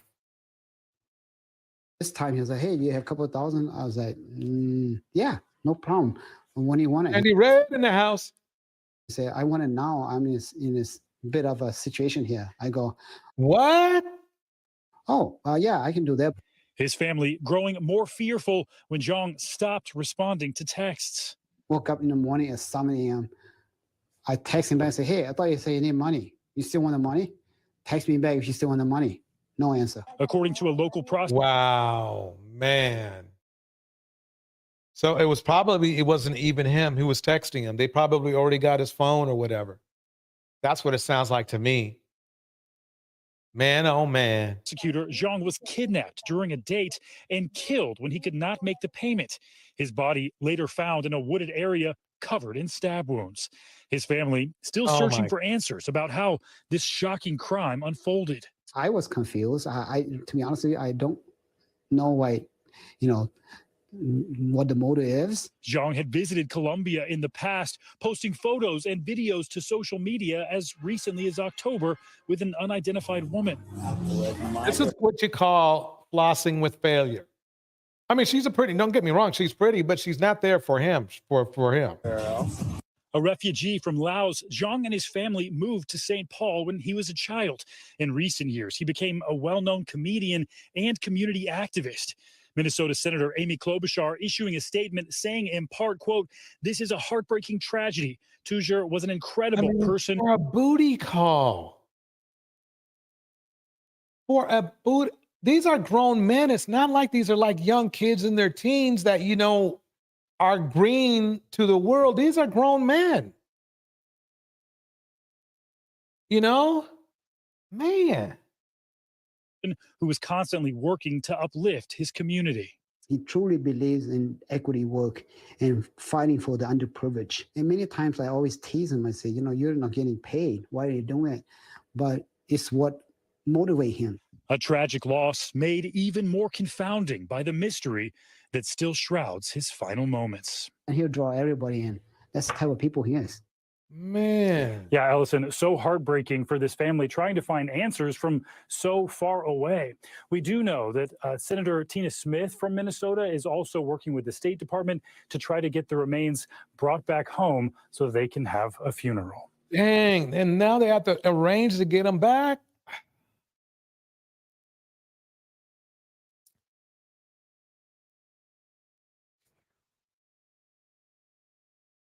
Let's check this out. All of this is passport bro movement. What I'm okay, Yeah, let's describing. But a gentleman that's a content creator walking with a camera, interviewing people that follow his content, that's his movement. That's his content. He's a traveler. He's a vacationer. He's not a relocator. Lastly, what I like to say before I give the mic to everyone else is, you do excellent work, brother. But I really highly recommend that you take advantage of this moment with your platform and let people know the truth. All right, in the house, Sandy Red, Bella Nowhere, Act Natural Under Pressure, Ellen Ripley. Here we go. Truth about Passport Bro movement. A lot of you guys have been sending me emails and asking me to speak about the quote unquote Passport Bros that are getting deleted. I believe it's like 8 or 9 of them that got deleted. And a lot of them make videos how these women drug them and robbed them. I didn't want to touch up on this subject because I just did a video. I'm sure you didn't. Explaining the real Passport Bros and the reason why they are traveling overseas. However, a lot of you guys keep sending me the same thing over and over and over. So here we go. Hello, welcome to Reactions and Reviews. I'm your humble host. All right, let's get to it. Let's get to it. This is easy. Passport Bros, huge difference. Huge difference. And like I said in the other video, Passport Bros, the real original Passport Bros, it was never about women. It was about those brothers that live in. The real original Passport Bro was Austin Holloman. He literally made up the term or the phrase, along with I think, what is his name? Big Boss and a couple others. They made up the name. So why is this guy trying? Really, quite honestly, this is really an insult to our intelligence, because this guy's trying to hijack a name that somebody else hijacked from somebody else. But he wasn't the one who made it up. He's trying to make sound. What he's trying to say is that these Passport Bros aren't black male travelers. Black male travelers and Passport Bros are two different men. But the marketing has made it that even regular black male travelers who are traveling not for sex want to be known as Passport Bros. And Passport Bros, their priority, and it has always been and always will be, sex from other women. Or no, not just women. Let me keep it going. The United States that are tired of the high expenses of living in America. Passport Bros, as I defined it before, are men that are looking for new lives. We're not tired of the sisters, we're tired of the system. And until I've never heard that before, and I've heard of see, this is a new market right here. It makes sense. 6 days ago, dudes are falling down like falling down like bowling pins. So now that I believe they're trying to remarket the Passport Bros again. In the house, K Brown, Why Seeking Knowledge, Act Natural Under Pressure, Phoenix Soul, Ellen Ripley. Here we go. Whoa. That was a bar. Wait. That was a bar. We're not tired of the sisters. We're tired of the system. Wait, that's a bunch of BS, because they say nothing about they are tied. They make it clear the reason they're Passport Bros is because they want to get away from black women. That's what they say. They say, oh, well, we're getting away because we're going to get better treatment elsewhere. If you saw the video earlier, you saw that's not entirely the case. It's the system that we're tired of. We're tired of 47% of all Americans can afford a $400. Well, the thing is that the funny thing is that why, if you're tired of the system, why don't you do things that will help change it? Listen closely. Right. He's going to tell you why in a minute here. Listen closely. Now, here we go. We're tired of the fact that most Americans right now are paying. Why would you be tired about most Americans? You'll see why he doesn't. This sounds stupid. Overpriced cost for medication and medical needs, but yet America ranks only number 37 in the world for medical. Colombia ranks number 22 in the world and doesn't pay that much. We're tired of the fact that Americans don't even have. Well, fine. Well, then yeah. Let's not. Notice how he didn't say anything about crime or murders. Over 57% of Americans don't even have $1,000 emergency fund. And so we realize that it's not sisters. Is that his nice way of saying that black men are broke? Because last I checked, the other races of people, they're not complaining about this. They're not complaining like he is. So what is he saying? Yeah, is he self-snitching or what?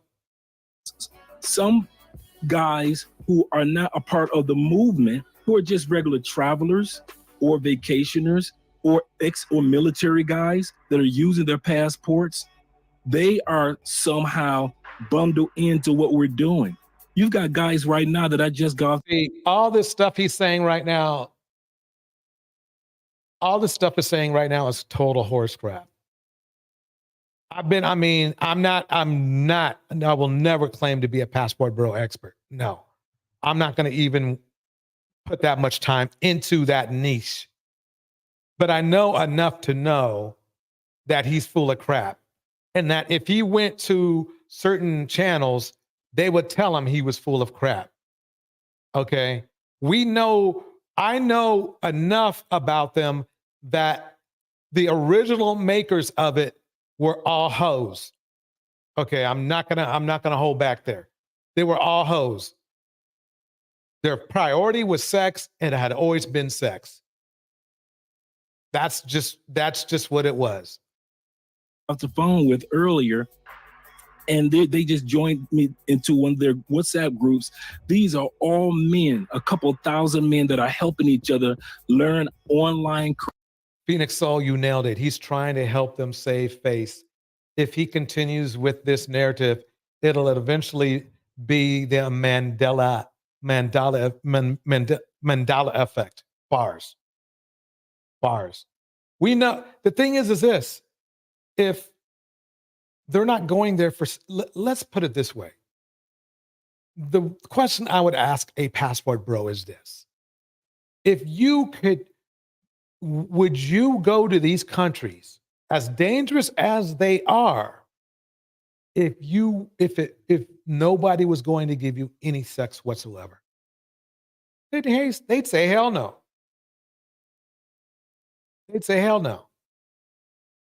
Careers to where they can make six figures together and they can travel the world and relocate to other locations and not have to deal with $6, $7, $8 gallon gas in the United States. This is what we do as passports. See, that's telling me what they're saying is that these guys are broke or low on money, because everybody has accepted $6, $7, or $8 gas, even though at least in my area it's dropped a little bit, so it's fine. I'm not worried about the price. I really, quite honestly, I don't worry about the price of gas.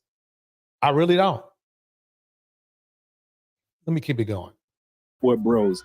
All that imagery of what y'all try to say, y'all come at the black woman, y'all coming at the American woman. We could care less about, in all sincerity, Mr. Let Go, we could care less about what's going on in the United States. If you care less what's going on in America, then why do you worry about the prices of gas, the prices of how much money people got in the bank, and an emergency fund and all that other shit? See, that's why this guy's full of crap. He's full of crap because he's talking all this stuff about poor American. Oh yeah, the on a milk crate and shit. But then at the end of his conversation, he could care less. He could care less, and that was the most honest thing he said. That's the thing I got from what passport bros seem to express to me, is they do not care about anybody else but themselves, which is their option. They can do that. That is their right. But don't get on a soapbox about the price of gas and the price of how expensive America is and all this other crap. Just say, yeah, we broke. We're trying to get a deal on some 304s. Just say that and call it a day. Ellen Ripley says this: they can't get a Latina woman in the U.S. either, but they are too scared to blame other races of women. Bars. The Enlightened Femme says, no one is paying these fools no mind. My concern is for the young girls who believe that their bodies are for sale. Bars. Sandy Red. I've seen girls who phenotypically look like women they link up with. Exactly. In other countries, right here in the States, They take advantage of people who some of them have economic disadvantages. Exactly that. Let's face it. They could get pros here and it would be overall, it would be less money if they did it here. The reason they're going there is because there are more options for, let's say, younger girls. Okay, why would you fly? And if you're an offspring of the Kevin Samuels theory, oh yeah, everybody, don't forget to get the likes up. Thank you, Phoenix Soul. If you are a offspring of the Kevin Samuels theory, which basically is where the Passport Bros spawned from, okay? Why would you fly 1,000 miles for women that are over 30? So we know that their max is 30 theoretically, right? Now, to me, it looks like a lot of the women that they do get with could be over 30. Then they probably do that because they get desperate and they like all about just getting sex from somebody, you know? So you know that they're going after the ones that they can find is legal. Yep. Legal age in many of the countries is 14. Colombia is one of them. Bars. That's what it is. That's what it is. That is what it is. And there's no other way to say about it. There's nothing else to say about it. And when these brothers, when they move overseas, their experience is better. Everything is cheaper. Like I said in the other video, they know.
Oh, my bad. My bad, everybody. Let me start over again.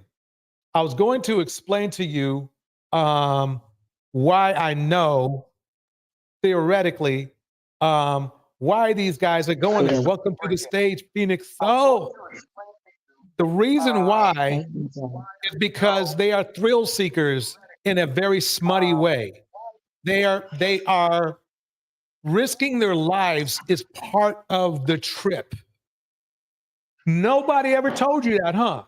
Risking their lives is part of the trip. The thrill of finding simple sex that they could get anywhere in the United States, okay?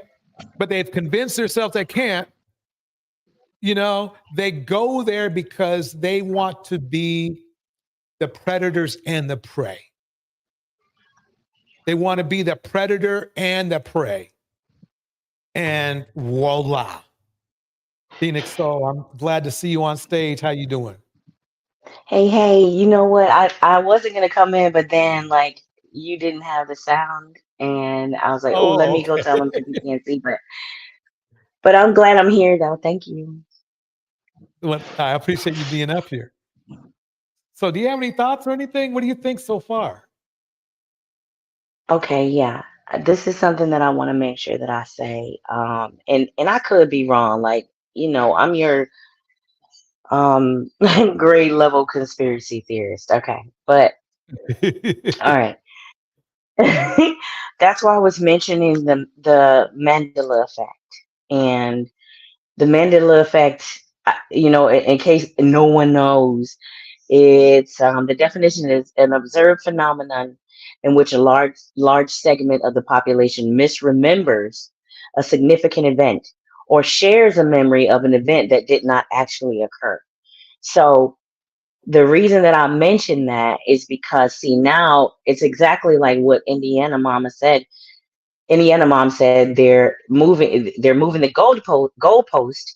However, what I see is if it's just this particular guy that's saying it, that he's introducing this particular narrative, but before long, see, now it's like they're getting organized now. That makes sense. So before long, we will all, so hopefully we will all, or the rest of the world will forget that the Passport Bros, we know what it's originally about. We know what it's originally about. But him introducing this particular narrative switches it up. So after a while, it's going to be something that, they do that because they're searching out better economic opportunities. It was never about the fact that the age of consent is lower in most countries. Right. You feel me? So that's just my theory. I don't know how anybody else feels about it. No, it makes a lot of sense. It makes a lot of sense. And my simple question to them would be, okay, so if you were looking for economic possibilities, so what you're saying is that if you went on these economic possibilities, you have no problem with there being no women in the area, right? You see what I'm saying? No sex. Would you go?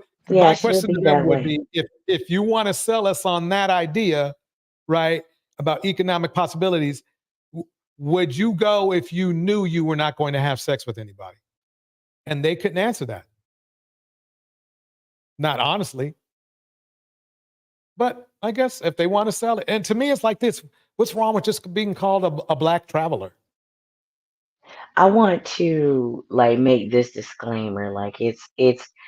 This is like one of those things that I constantly think about, as far as because even now,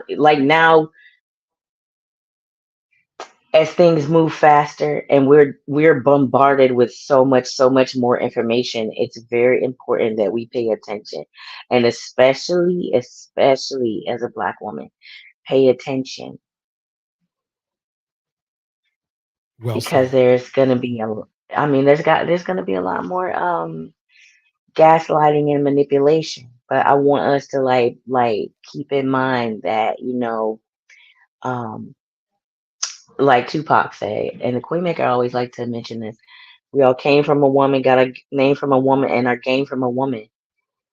Right. Just adapting to what we already know. So pay attention. You can't come in here and tell us, the Passport Bros, it's because we're seeking out better opportunities to get that peen wet. That's what you're looking for. Yeah. But you want us to forget that.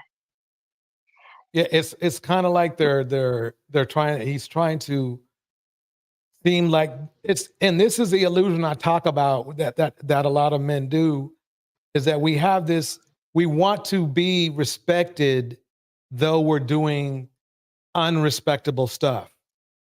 Sleeping with a prostitute will never be a respectable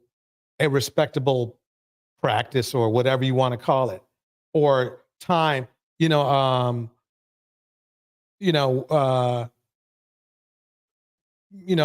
I got you. I mean, mainstream thing. It's not. Yeah, I get it. Yeah, no, I mean, nobody, unless you're among your buddies that do the same thing too, sleeping around or sleeping with pros is not a flex at all. And I think what they're trying to do is wear down American society to see it like that. I think that's why he said what he said. Because nobody would care. Everything this guy just stated right here is what regular people do. They don't have to be Passport Bros. Act natural under pressure. Yes. I'm 100% believing in them. Apologies, but I just saw what she said. No, no. It's Hey, break it down. FAFO. It's FAFO. F around and find out. Keep Mm-hmm. playing. You're not gonna win this. You're not. You're not. Yeah, that's But a good it just point. reminded me of this. It just reminded me of this. It's Donald Glover, right? What's that song? He's like, "Stay woke." That one. Y'all better stay Mm-hmm. woke out here, cause they flipping. Yeah. I mean, I can see these guys being. I can see why they're, um, getting worried because basically it sounds like to me that they know they're going to have to come back home. And the thing is this: there's a very small percentage of these men that really stay out there. Most of them end up coming back. So I think what it is they want to be seen as more than who they really are. You'll see that. I think. I mean, and I'm gonna take it from you because you're a man, right? So, Mm.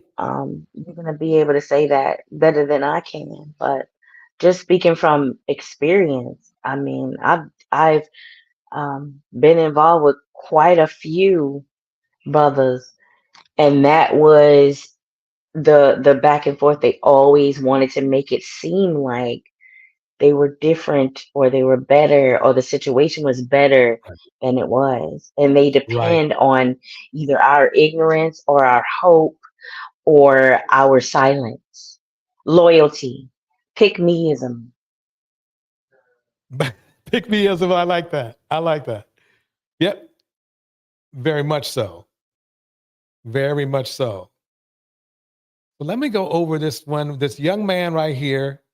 Well, he was almost kidnapped.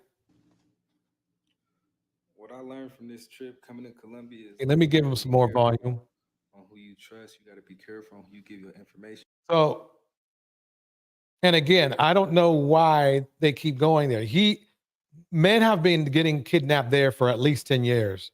What made him go? You got to be careful on people who Let me see if I can get a little more volume. don't really have the best interest for you. And I was around some people who basically, they was takers. And I'm in this country and I respect this country. So yeah, I'm gonna pay to see the country. You know what I'm saying? I'm respecting the place. So I had a tour guide damn near, and I'm buying him food. I'm paying for his gas. I'm giving him money to spend. I don't know what he's spending it on. I'm not even asking. I'm just trying to learn about this country. And I'm depending on him to keep me safe. And he took me up to some mountains and to see the fireworks. And, I had my camera like $3,000. I had my GoPro. I had my other iPhone that I just bought, vest, everything. You know what I'm saying? And I love him. I love Andres. And it hurt my heart because I went to his mom's shop and shit, I let her do my nails. She told me 15 mil. I gave her 40 and told her muchas gracias, showing respect. And I just feel like I spelled respect throughout this whole time. And I feel like my friend took me to the mountains to either hold me for ransom, I don't know, do something, because it just didn't seem right. First thing that the owner of the Airbnb asked me, were you on drugs or were you intoxicated? What? Or did you? I'm like, man, if anybody know me, they know that I'm on point. I don't know motherfucking drugs. I'm not intoxicated. I'm not doing none of that shit. And that's the first thing he questioned me about on why I did what I did. And I'm gonna get to doing what I did. I'm walking. We go first. This how the story go. Andres Is get it on my breaking bike up for because I had a anybody bike. else or just me? I'm sorry, say again. I can hear you fine, but I'm having trouble like hearing him. Oh yeah, yeah. Maybe. Can you guys hear it in the chat? Let me know. So anyway, let me see if I can. Oh yeah, he's just going to talk all the way through it. He's not very interesting either. Basically, this is what happened to him. I'll do some commentary. Basically, he got drugged, and he ended up in a hospital. And again, everybody is funny because they keep saying, "Oh yeah, Colombia's safe, Colombia's safe, Colombia's safe," and they still keep going when it's not. It's not. It's not. Oh, yeah, it says this. He jumped off a mountain and then was jumping from the rooftop to rooftop, according to him. Oh man. Let's keep it going. That one's that fidelity is not where we need it to be.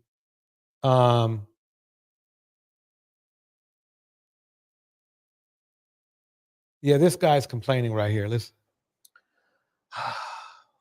We have a certain group of people, the sister girls, who are celebrating the deletion of passport bros in Colombia. We've seen this before, and I'm going to show it to you again. That way you guys can be aware of it, okay? So let's take a look at this. Okay, let me pause it right there for 1 second. I'm going to minimize this for 1 second because I want to show the background for a second. I'm going to stop screen, and I'm going to minimize me like this. Wait, let's see. That didn't work. Oh, here we go.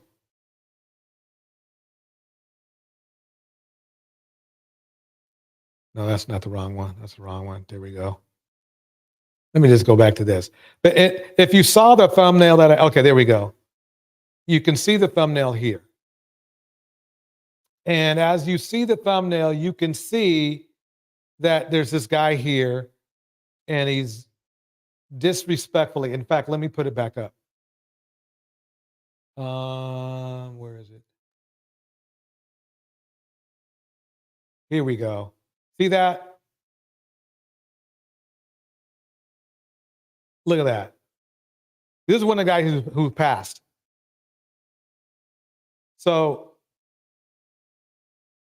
basically what happened was that this is what black women didn't like. He's like, oh yeah, look at me. I'm heroic looking and shit. See, walking out here, supposed to be, you know, the stereotypical things going on. This is crazy. So they released that, right? And then now this dude here, let me bring him back up on screen.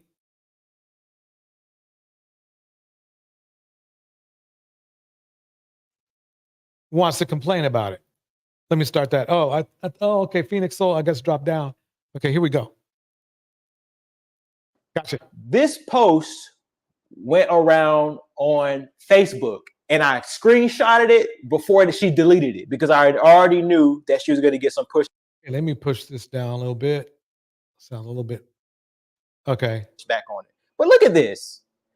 So far, 8 passport bros were unalived in Colombia. Very fat, fit, and friendly. What's going on with the sister girls, man? We've seen this with the death of Kobe Bryant. That was a complete bald-faced lie. Now, let me make something clear. I mean, cheering on somebody's death is not exactly the best thing to do, but at the same time, if the representatives of that group were evil to women, there you go.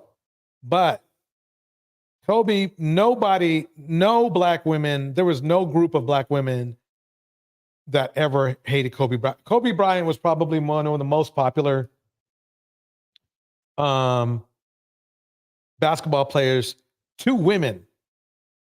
You know, that's basically the whole scoop. So I guess my point is that it doesn't make any sense for what he's saying. I hate when they try to embellish or lie. So he's lying right now.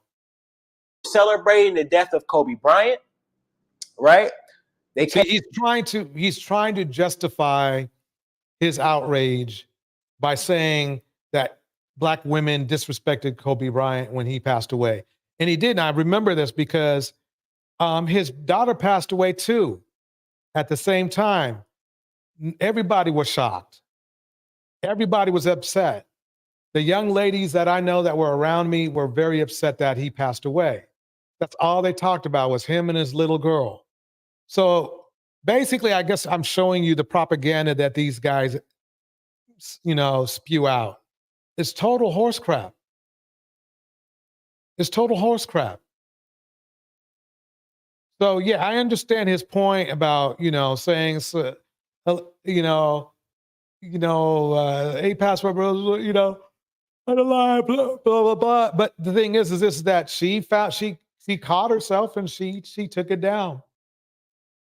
I don't think it was a good thing for her to do because, again, unless it was some 8 specific low-life password bros, because there are some that are at least just not too bad.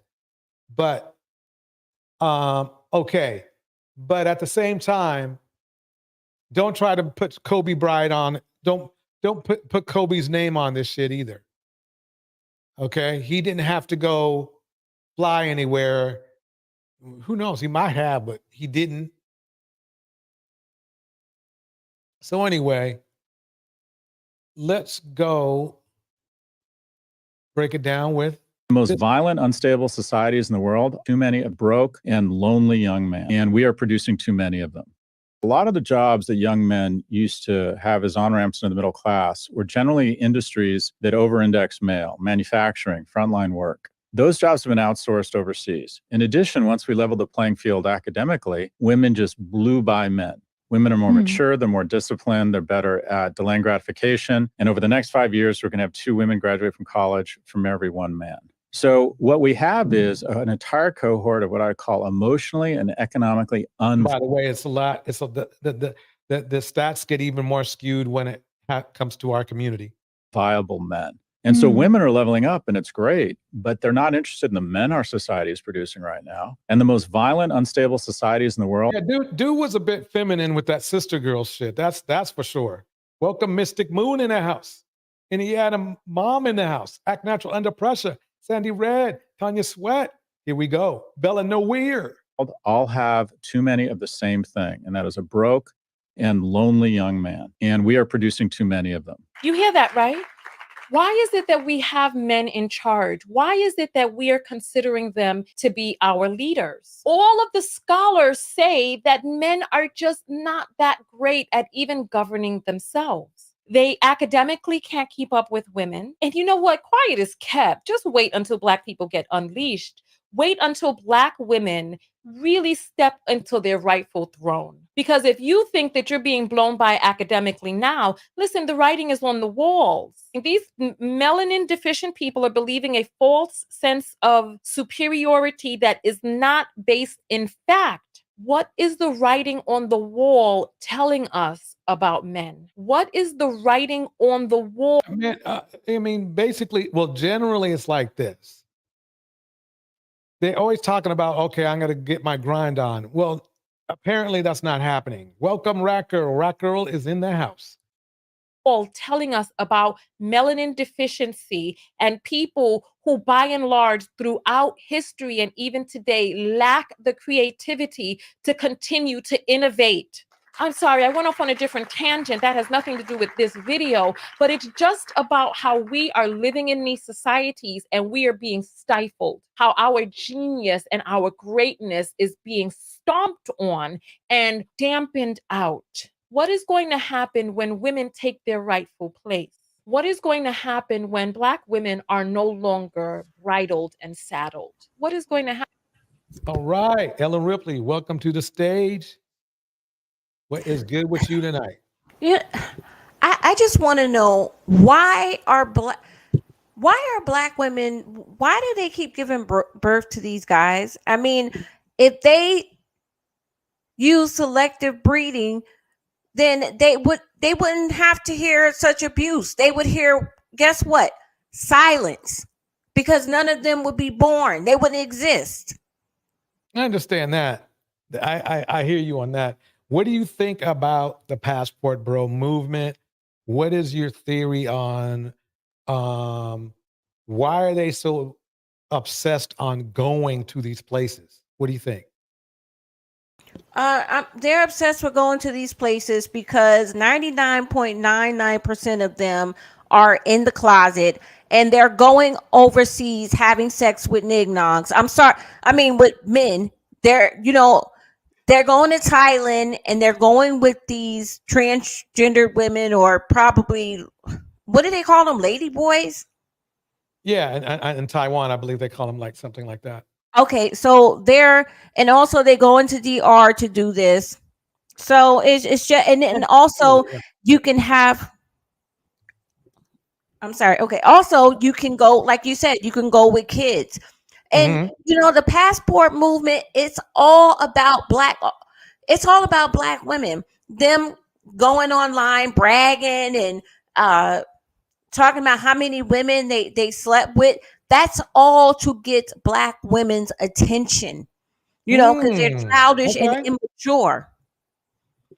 So that's what it's all about, is basically they want attention. Obviously they want it from their peers because they want to be able to be respected, but they also want it from black women, even though they disrespect black women and don't realize that all they need to do is be respectable, and they would get the respect of black women and black men. Yeah, that's all this passport bro movement is about. It's not about what they say and telling quote unquote brothers that you can go overseas and be free and happy, and it's not about that. It's all about black women, trying to get black women's attention. A lot of people say, well, why do these guys, they brag on camera? Like why do they want so many people to know that they're having sex with prostitutes? Because it's not about that. It's like I said, it's about black women. That's so what basically at the end of the day, what you're saying is it's about, well, obviously it's about sex because they do a lot of that, but it's obviously about trying to, it sounds weird, but I guess they're trying to impress black women by saying, look how many women we can get. You should have liked this more, or whatever like that. No, they want black women to be happy with how they are. They want black women to settle for bums. Black women, for so long, we have not had black men accountable. We've not put them accountable. We've always, succumbed to their lies that nobody won't let them do anything. Like they can't do anything because, the WM, I can't say it on StreamYard, I guess. The man of non-color won't let them. And, so now that black women are saying, look, why don't you take care of your, hold on. Oh my God, look, I'm sorry. You okay? No. My neighbor's dog. Okay. Anyway, so. Okay, you're okay though, right? Yeah, my neighbor's dog tried to come in my apartment as I was going out. Oh, okay, got it. Oh my God. So anyway, yeah, that's what it's about. I just think that they want to, I don't even know what I was saying, because this dog is like huge. It's distracting you, huh? Yeah. I hear you. I'll play the next clip. Let you recover over there. Ladies and gentlemen, it's all about a little taste of Dusty's by the dozen. Here we go. What's going on, Kendra? Are you playing the game? No, hold on. Give me 1 second. Welcome, Gold Reflection in the house. Act Natural Under Pressure. Phoenix Soul. Alexander Brannon. Sandy Red. Mystic Moon. Why is Seeking Knowledge? Why Seeking Knowledge breaks it down like this. They have narcissistic traits, bars. Think about it. They feed off bashing us. It all fits. Bars. When Those women are dirty, sir. We don't care. Right.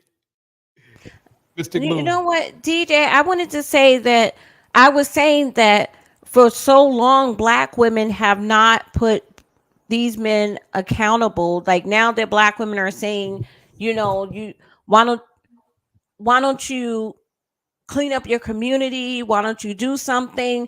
They're saying to themselves, you know, you didn't make me accountable for so long. Since you're going to say that, I'm going to go overseas. Look, I can go overseas. I'm not going to do anything, you know, because they're never going to be leaders. They're just not going to do it. And, you know, Black women are the perfect example of keep hope alive. You know, I think MLK got that slogan from Black women. And Probably. it's just that they're very scary men, not all Black men, but the vast majority, they're very scary men.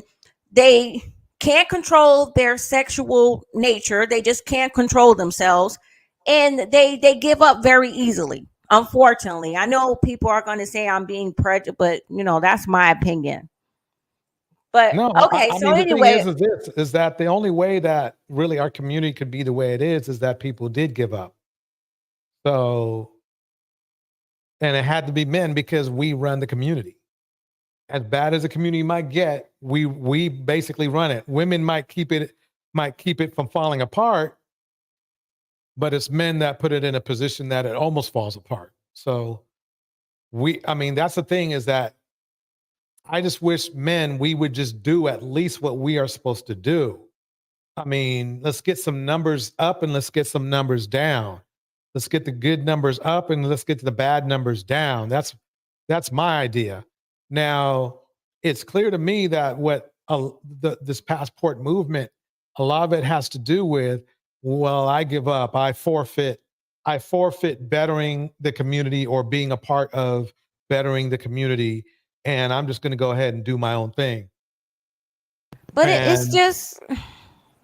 Oh, go ahead. What were you saying? It's just that Sinji was right. They don't have the motivation naturally. It's in their nature. They are going to rest in another man's community. They're not going to.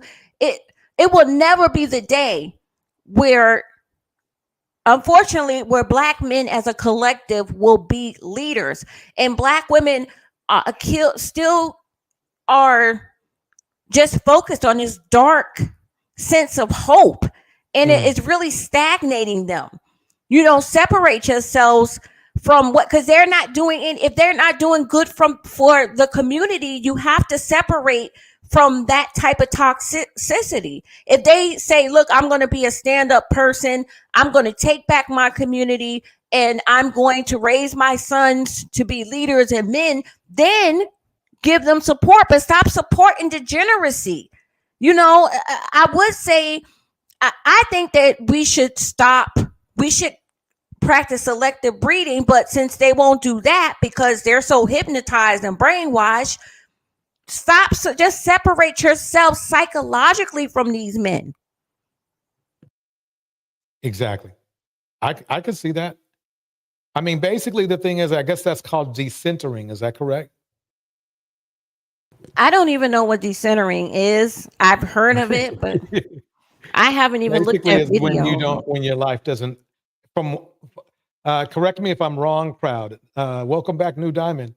Decentering means where your life doesn't reflect around men. It doesn't rotate around men or being with men. It has to do with focusing on making yourself happy, making your life better, making the people in your life happier, not necessarily men, but let's say other family members or whatever, and just not letting men run your life.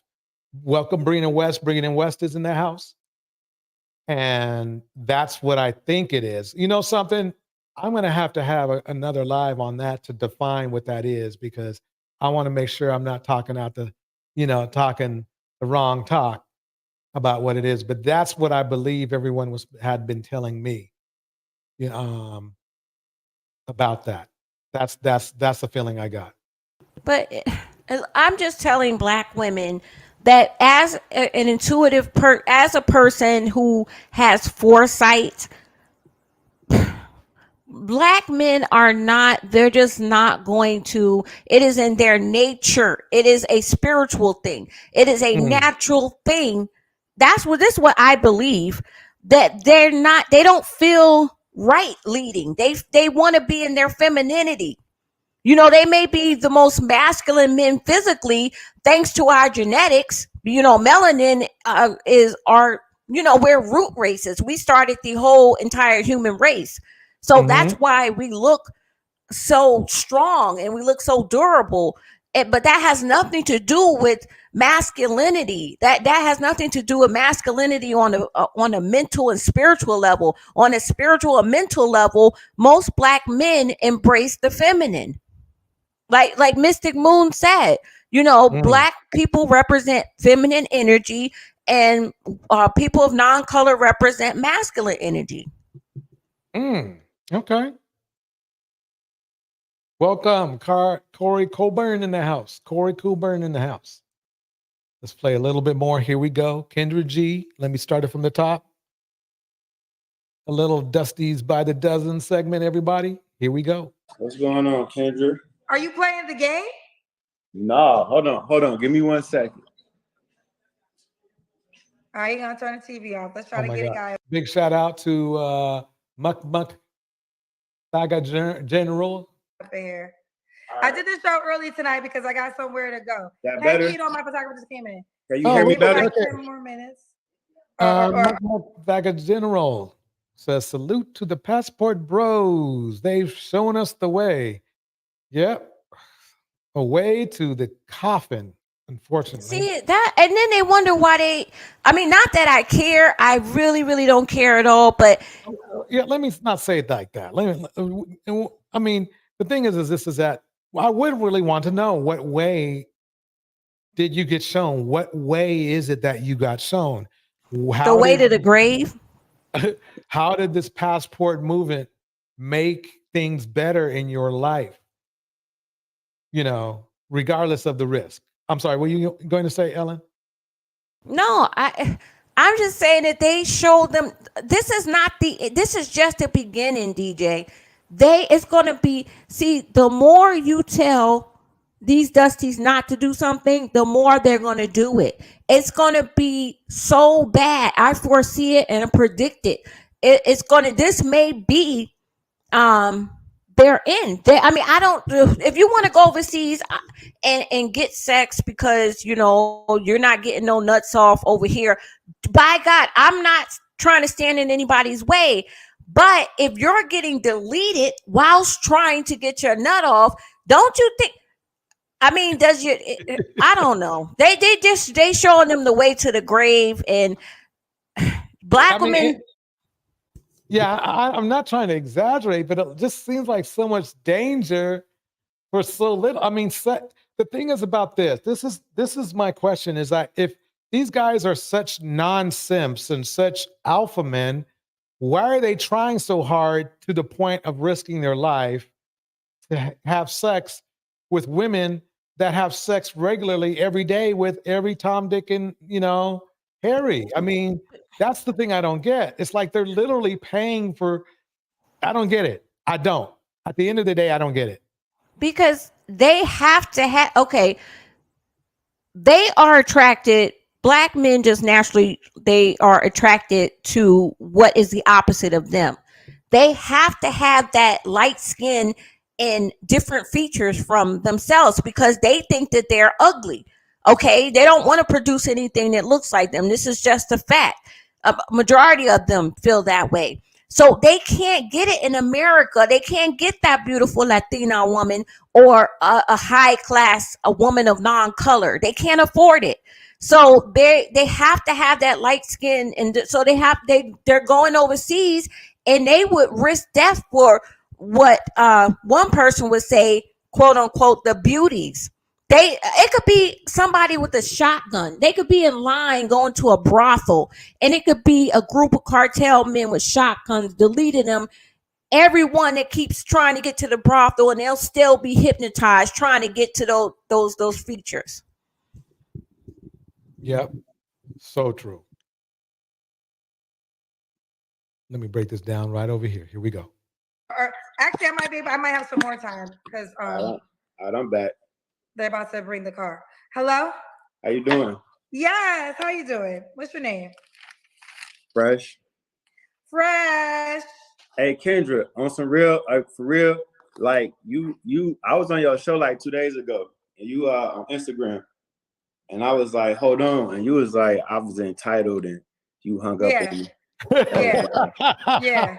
I was cooking though, you know what I mean? Like, What that got to do with me? You call me, so I I gotta know. pause for your time. but Instagram, I ain't know it was going that fast though. I know it didn't work Instagram out. You ready fast. this time for us? Yeah, I'm decent. I'm with you. What's your name, baby? Fresh Martin. Fresh Martin. Yes, ma'am. How old are you? Oh my God. 38, 38. Where you calling us from? Chicago. Oh, he looks Chicago. young. Mhm. Fresh Martin. Yeah, he looks actually at least. Well, let's give him that much. At least he looks younger than his age, because if we've seen on this, if there's anything that this channel usually gives us, Kendra's show, is the men usually look older than their age. So, we'll give him that much. Chicago. What's your zodiac sign? I'm a big Taurus. What's your birthday? May 18th. Oh, okay. I'm a Taurus too, May 7th. Yeah. What do you do for a living? On an architectural design firm. I produce music, stuff like that. Yeah, I got 1,000 jobs. Is your name is Fresh Martin? That's what you want me to call you? My real name is Daniel. I'll call you Fresh Martin if you want me to. Yeah, it's fresh. It's just fresh. You know what I mean? World know me as fresh. Fresh, okay. So we got Fresh 38 Taurus, Chicago. He does architecture. Yeah, I got an architectural design firm, and I produce music for artists in Chicago. Okay, fair Yeah. enough. You have any kids? No kids. No kids, okay. No kids. No kids. All right, let's do it. What kind of woman you looking for, babe? That's a good question. That's a good question, Kendra. That's a good question. Somebody cool, peaceful. Well, Alan, what do you think about him so far? I think that he's from what I just see stuff that other people don't see in people, but I think this guy is bisexual. Well, yeah, I get that sense. No, because look, that's why I wanted you to answer first, because I thought you saw what I was wondering if you saw what I saw. So there's just this, and there's nothing wrong with that. He can be that, but that's just what we saw. So, if you guys think if you guys agree with Ellen, put a 1 in the chat. If you disagree, put a 2. If you're not sure, put a 3. But there's just something about him. I'll keep playing it. Here we go. Peaceful, pretty, down to earth, got a little ego. I like ego, like a woman with a little ego on her. That's about it. Okay. What are your deal breakers? Kids, meanness. I don't like mean women, but that's it. Kids and meanness. I don't, yeah. And also don't be possessive. Like women tend to be possessive of me. I don't like that. Just let it be smooth, take your time. Don't just jump right into like asking me stuff. Like, where you going? Where you been? Calling me all the day. I don't like too many phone calls. So that tells me right there that he's not a very loyal person. Because women will regularly not do that, because women have a life and they have a job and so on and so forth. And obviously, women have trust issues with him specifically, which means that he's not a loyal dude. He's just not. This is not a dude to roll with if you want a future, well, a husband or a significant other. He doesn't roll like that. He's especially the musician thing was already a big enough red flag. The fact that he's probably is bisexual is another red flag for him, because men tend to be, when they are bisexual, in from what I've read, men tend to be more fluid, let's say. I mean, a perfect example is what's his name? What was his name? The basketball player. There's a couple of them who they're bi and they could not be loyal to save their life. They could not be loyal to save their life. So that's what I'm trying to say, I guess. DJ, I'm gonna drop down because my neighbor's dogs are loose and I have to go tell They're him. going crazy. Okay. Yeah. Okay. Okay. All right. Bye. I appreciate it. You have a good night. Let me build up to the point where I'm like, like. Corey, you picked up on that. Me too. A musician and an architect don't mix. Let's just put it that way. Like, good. I don't jump in and just. So maybe he's like a male guy at an architecture company. But well, I don't know. He just doesn't. Architecture people are very structured. They have to be. Every millimeter counts. So he's not hitting me like that. Be possessive. I don't know if that makes sense, but women tend to be. I think I hear you, but I do want to. Women are not possessive with this guy. What it is that he cheats a lot, and he sees that he sees their complaint for loyalty being possessive. And the only reason they would call him and ask him where you at and stuff is if he made some sort of commitment to them that they thought they were getting a real commitment, but they didn't. That's what's going down.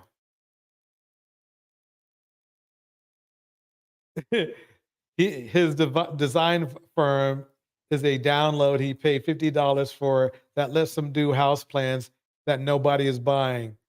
There's no way he has a degree. Bars, Indiana mom.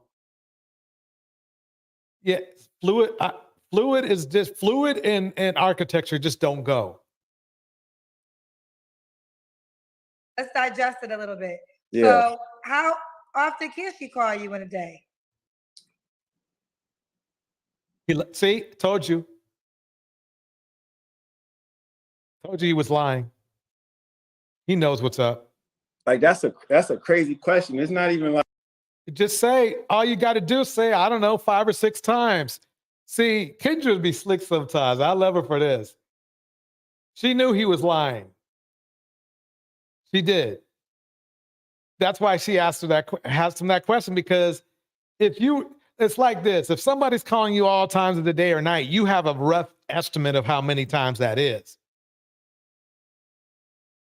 So for what he got caught. Let's just put it that way. Like a number, it's just like a respectable, like I'm busy throughout the day. I'm very busy. So it's like. So do 1 to 10 and skip 7. How many times? See, you lie. This is the problem that you always see on this show. Let me reach out to you. How about that? Now, do you reach out on a daily basis or? Okay, so no. you're the narcissist then. This is a bad choice. This is red flags all day. Red flags all day. This guy is not. He's not looking for a relationship. He's looking for partners. If you want to play, go ahead. But you're not going to be happy no matter how little you want from this person. You're not going to be happy. Here we go. Oh, no. I'm just not there right now. Not there right now. So if you meet a girl. Remember, this guy's nearly 40, and he's not there right now. And he represents the mindset of a lot of men. He'll say so himself. Welcome, Phoenix. Tanya Sweat in the house. Mystic Moon. Phoenix says this. Ooh, we try. But I done tried to walk away and got window busted. Goes both ways. True. Here we go. How often? Like 2 times a week, maybe. 2 or 3 times a week, you know. 3 times. 2 or Okay, 3 times a week.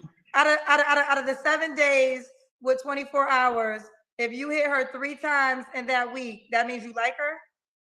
No, I mean we getting somewhere. You know, we building. That's not building. That's not building anything. What are you talking about, dude? See, he says 3 times a week per person.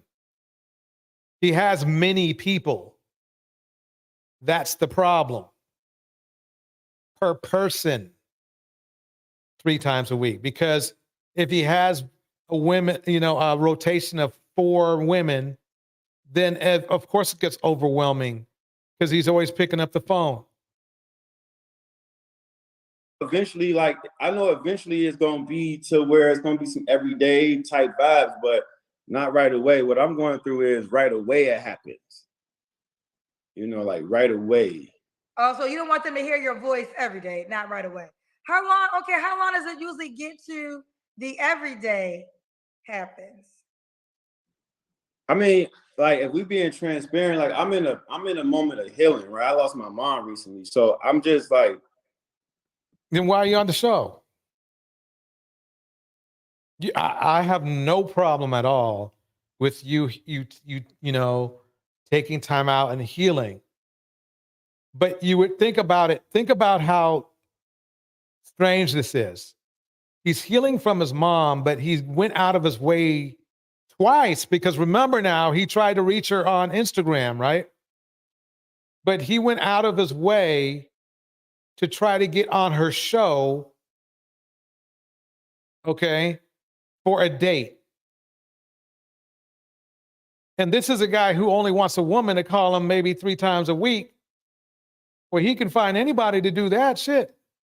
You don't need to go out of the way to be on the damn show, but he's on the show.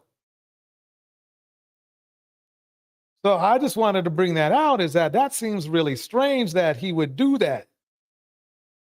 He's not being, I don't think he's being on, he's obviously not being honest. And hey, you're on international TV, so maybe that's the way he wants to roll. But he's not being honest at all. Eden Adele says this. He's 38 years old and can hardly complete a coherent thought. Bars. But he wants a relationship? Bars. He wants a submissive provider who will let him cheat in peace. Bars. Exactly that. Eden, there we go. There it is. What Eden said. That's exactly what's going down. Mystic Moon. The rat girl, no, you are not too old to be over there. And same. Someone else put me on to Torch about a month ago or so. We are both pretty new here. Yeah. So welcome. What Mr. Nobody that young. Okay, got it. Okay. Let me D9 in the house. Here we go. We're gonna keep going. Taking my time with life, and it just seems like since that happened, any woman that come in my life is just D9. Yes, he sounds like a poor communicator. He really does. I don't know if he's doing it on purpose for manipulation tactics, or that he's really this slow. A little can't understand that I'm moving a little at a different pace. So that's for sure. That's for sure. Well, this is what I would say. First of all, I'm sorry you lost your mom. I do know that's life-changing moment experience. Yeah, it's crazy. Do you feel as though you're ready? The thing is that if you're having a hard time, then why he should be spending this time with a therapist. If he really truly wants to get over the loss, that's what he should be doing. Ready to date? Yeah, dating is cool. Dating is cool. So dating, okay, and I think ladies gotta understand this. Dating doesn't mean relationship to men. dating means we're dating. Right. Sex. It means sex. I like it's true. Some men, you know, dating as in you'll take her out in public. Yeah, of course. Like I ain't of course, like it ain't no, you know, that's the point of dating, going out in public, you know, hanging out, doing things. That's not the point of dating. The point of dating is getting to know the person. This guy is slower than molasses. This is crazy. It's learning what you're good at, learning what you got in common, or, you know, whatever. But just take your time with it. You know, don't just jump into the point where it's like you in love. He laughed at that. The notion of being in love with somebody made him laugh. That's how empty this dude is. I'm dead serious. That's how empty he is. I'm sure he's broken some hearts. It's crazy to me. It's like you don't even know me I like will that. say this. I know it's coming across like to some people like what? But I actually do understand what you're saying. And what I think he's saying is Sometimes Kendra tries too hard to relate to these men. You know, she doesn't have, I understand though. I guess she has to reel them in for the show because I remember when she first started having her shows, she had mostly women on there, mostly women. Now she's got these chocolate red pill dudes coming in, and I guess she has to made some concessions so that she could attract more men to be on the show. Sandy Red breaks it down like this: DJ, will you do a live that includes the subject of living in a perpetual childhood? That's a good point because he's definitely there. And a lot of men are definitely there. They want to stay in high school. Not grade school because that's too young. You're not supposed to be having sex in grade school, but high school, it's more accepted. That's where they would want to stay. That's the age, that's the bulk age of the women they want to date are in their 15s and up to 15 to 20. If they could. If they could. Here we go. First of all, ladies, when you're dating a person, you should always one of my friends that's married. Now, I don't really agree with this 1,000% because I don't think it's wrong for women to call a man. But my friend who's married, I told you I was giving y'all married people advice. She when she was dating, she never called. So she would just, and she's like always happy, but never called. But she would also date. So if one guy wasn't available, she was probably busy dating too. Dating doesn't mean sex. Maybe she's at the movies with one guy, dinner with one guy, but she said she never called because she needed to see who really wanted her. So when you call the most as a woman, sometimes you might not know how into you he is if you're always the initiator. But on the flip side, I do believe in calling men. I don't think you should just, if you got something to say, but don't. No, it's just like. Right. Good point, Corey Coburn. Notice that you can't see anything in his surroundings. Must not match the lies that he has told about who he is. Bars. I prefer if you text me, you know, like. Well, you thought No, this is the narcissist right here. He does not want any kind of emotional connection with anybody. That's what he's basically saying. Now, right now, since his mother passed away, that's understandable. But basically, the thing is why is he on the show? I already told you that. I think he's trying to get more supply. And please, yeah, everybody, get the likes up, get the likes up. And I believe that really he doesn't care. He doesn't come off as a very caring person at all. I think he's not a good person to be around. He must be slightly repulsive because he's not hugely ugly and he seems decently tall, I guess. But he's 6'5", so he's everybody's height, right? So he should naturally attract women just walking around. Well, not the way he's dressed now, but if he dressed properly, yeah. Yep. Years old. And now, what I would say with texting is, texting does work at times because people got lives and business. Exactly, Mystic Moon. He is just looking for an escape. Some men is just trying to escape. True. but you should talk more than you text. But I don't have time for that. Well, then maybe you don't got time for a relationship, Fresh. Yeah, if you don't have time for all that, then why are you on the freaking show? There's a long line of men and women trying to get on Kendra's show, and this guy's up here bullshitting. That's how I see it. Like everything, if we can get to the basic conversation, talking every 3 days, like maybe, and I respectfully so, you healing. So maybe what you want to just be open and honest, like, I don't want a relationship. I want friends. If you want to date and be down for whatever and see where it goes, I'm your guy. That makes sense. See, that's all he wanted was sex. He doesn't even want the friend part. He doesn't really, I'm telling you, he doesn't want the friend part. I know and knew guys like this. They like to float around. I mean, this is a day-to-day thing with them. He could be on a 2-a-day thing. Let's put it that way.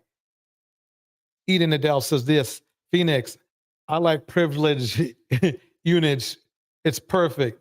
Another Negro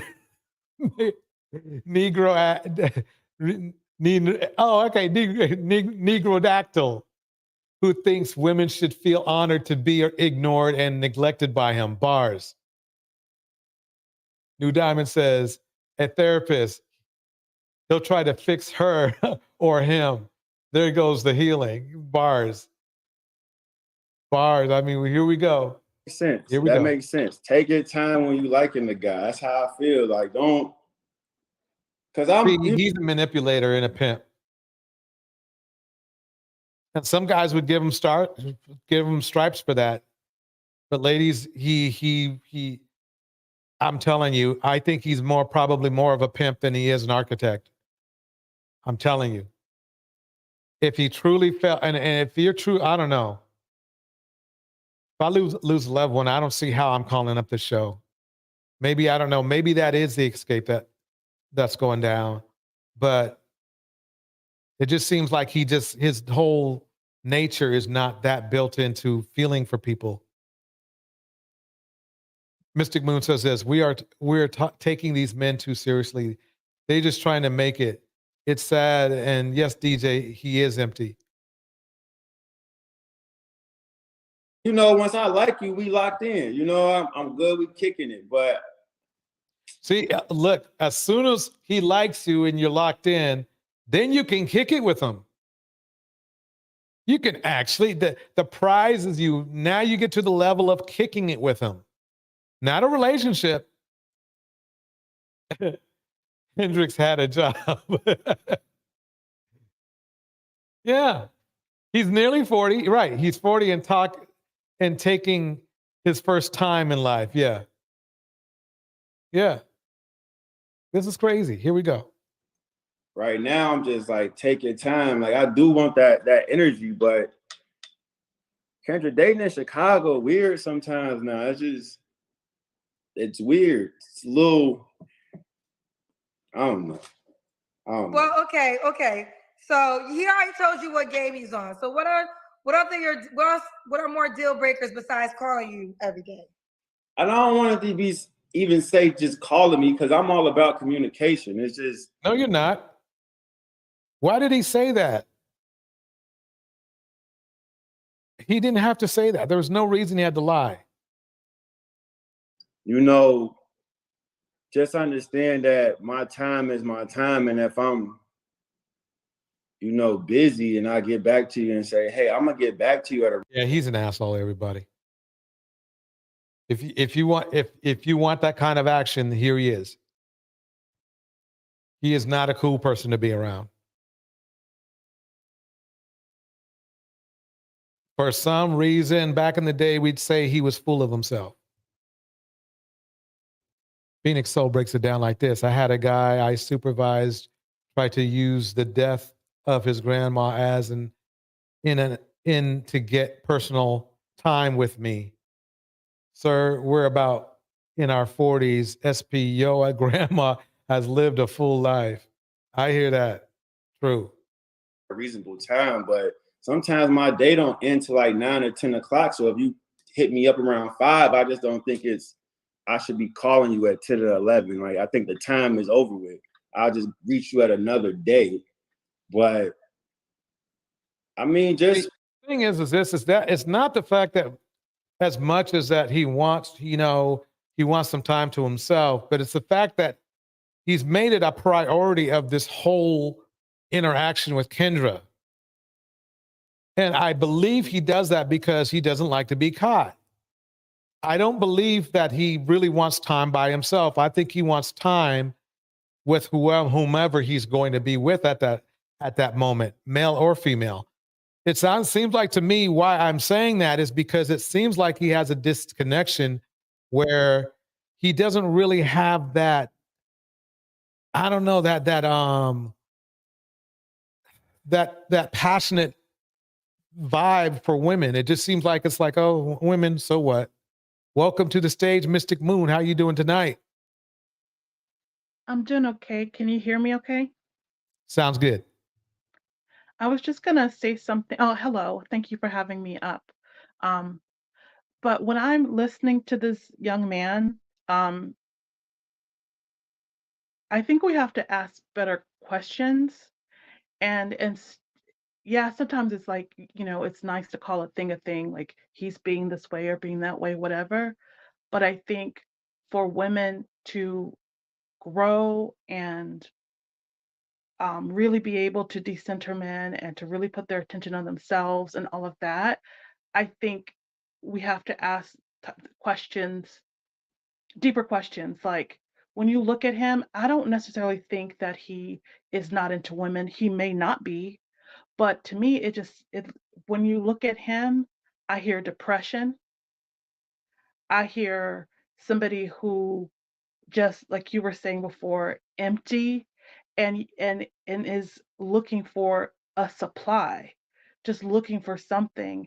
And that's why you hear the contradictions. Like one moment he's saying, don't call me so much, and the next moment he's saying he wants communication. The reason why he's going back and forth, in my point of view, is he's trying to describe, basically what he's saying is he wants you to show up in a way that makes him feel soothed and makes him feel better and makes him feel okay about himself. That's all he wants. He doesn't want any more or any less. And whatever that formula is, that's what he's looking for, and he can't articulate it. And so I think as women, yeah, it's like fun to watch this kind of stuff, and I think we should watch it because it's fascinating. But let's ask better questions like, what are we looking at and how are we contributing to this energy? And as I have said a million times, as women, especially Black women, I think Ellen alluded to this a little while ago. We are the frequency. We say that, you said before that Black men run the community. No, they don't.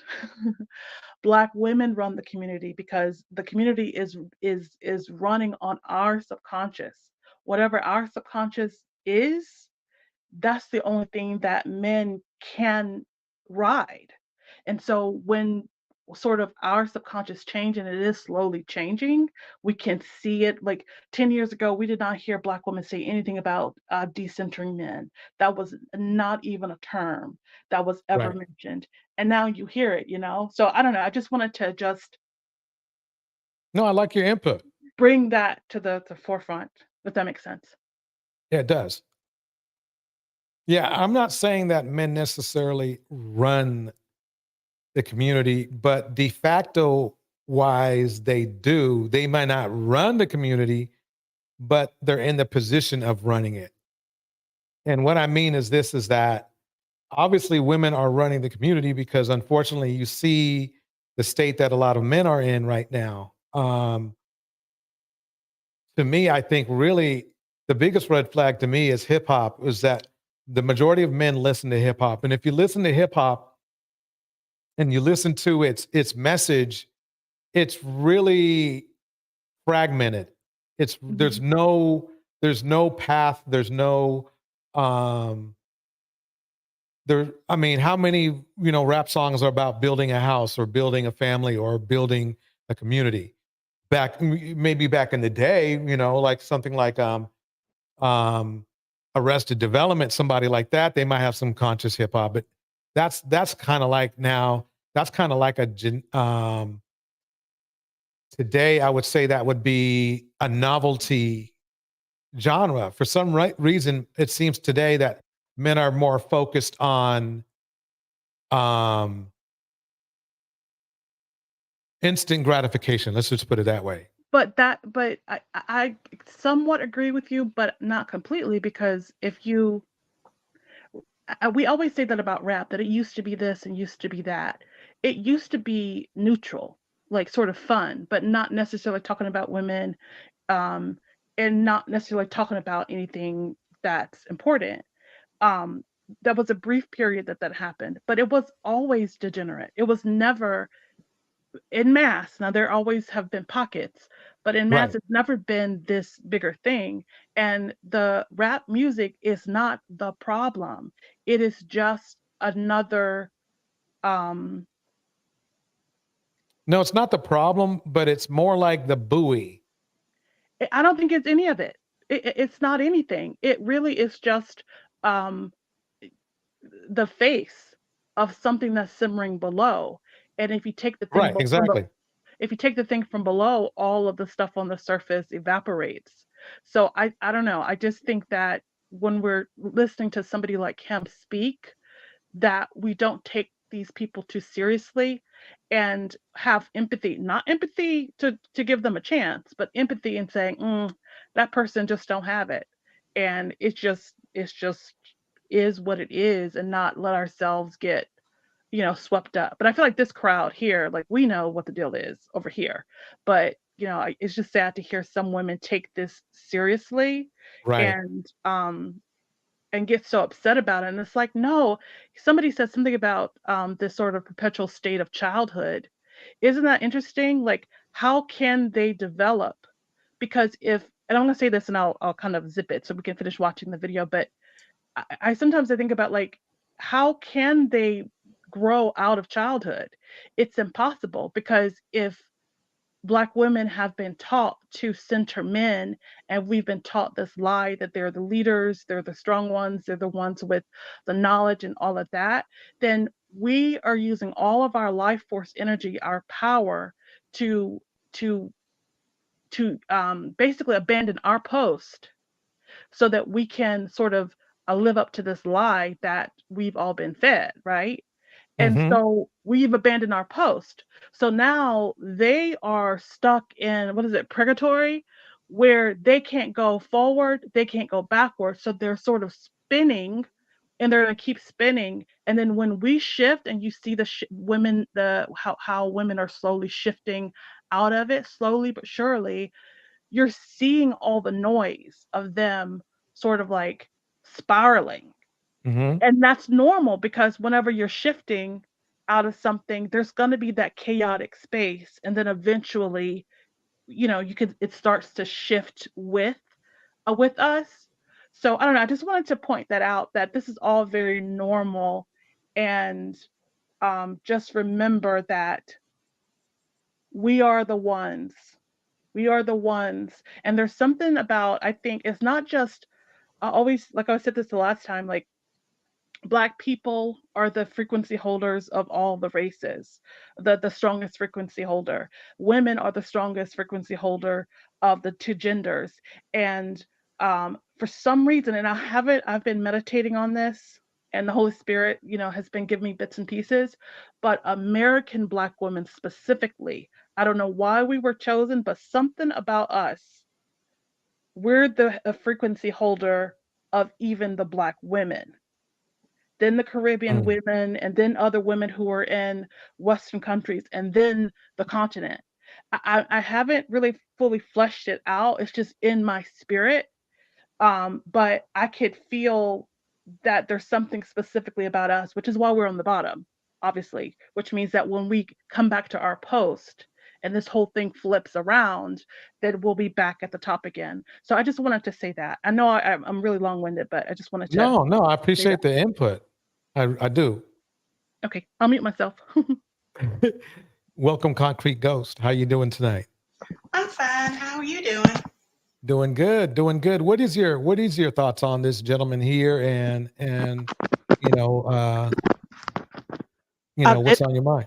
Just so you know, this is Corey. This just is my StreamYard profile. Oh, okay, got it, got it. Okay, Corey, welcome. Um, I I can't believe anything that he's saying. Like I said before, his surroundings, you can't see it. The way he presents himself, the way he's dressed. If he is a professional, I can't remember which athlete said, but he said, "Act like you've been there before." He's putting on his little chains like he's displaying his wealth, like he wants you to see it. A person who has actual stability and wealth don't wear it on their body. Right. There's no I way agree he's a with you. professional. I mean, I belong to 2 professional organizations, men and women. That's where you meet people who you're compatible with that can help your business grow and make Right. connections. He's not giving any of that energy. And that's the vibe I get too. I don't know. I've been around a lot of professional brothers, at work and especially at his age. Remember, he's dang near 40. And it's like if he was 28 and like maybe he was a young phenom architect guy, it would be more believable to me. Putting But together you're Legos don't make you an architect. Well, I disagree slightly. I think that, especially in 2024, just because you're in a quote unquote professional position, it doesn't necessarily mean that you're going to dress a particular way, especially with people working remotely, especially people who like work in like New York and like people don't always look traditionally professional in that way. That's kind of becoming an old kind of concept. That's not really the most current. But I do agree with you in that if he had come up up here with that exact outfit, exact hairstyle, exact age, but he was holding himself differently, that the frequency that was running through him was really about that life that he's saying, I think we would be less focused on his clothing and his jewelry and more focused on what he's saying. I think the bigger thing is that he's not likely the thing that he's saying that he is. I Just didn't by even know what he looked like at first because I was on my cell phone and I was just listening in my car. Mhm. And when I finally got a look at him, it confirmed all my original impressions. It's really even not how he looks. He opened his mouth Yes, and told us who he exactly. was. Mhm. And it's sad, the contradictions, not being able to articulate himself, Right. not being able to even look directly into the camera. He's looking everywhere else but the camera. It's the his body, like you could literally, if those of us who are sensitive, I know Ellen is, I'm sure Phoenix Soul is, um, you can feel his whole body vibrating through the camera, and you know it's a low vibrational energy. Not that that's who his soul is by nature. I'm not saying that. Nobody, I feel like we all have good energy naturally, but do we exist in that energy? You know what I mean? And it just feels so low vibrational. And anybody who gets involved with somebody who is that conflicted, and then on top of that, he just lost his mom. He's looking for escape. And it's like, if Black women, if we don't know ourselves, how are they going to know themselves? It is impossible. If we already know that they're not really the leaders and that we are, what are we expecting them to do? They're doing exactly what they should do, which is absolutely nothing. I do have a question. Do you believe he is like this because he just lost his mom, or do you believe he's like this Oh no, he's and like like this? this. No, he's just like this. And the loss of his mom is just is like sprinkles on top of a Okay, already already created dessert. I got it. can't I want say to kick one a way or shout the out. other, but yeah, I'm not even 100% if he really did lose his mom. I don't live his life, so I can't say. But the energy he's giving me is like a little middle school boy who wants to flex to his friends that he got online to talk to Kendra G and flirt a little bit. I agree with that. I agree with that. It is a little boy. Like I really, it's like 12 years old.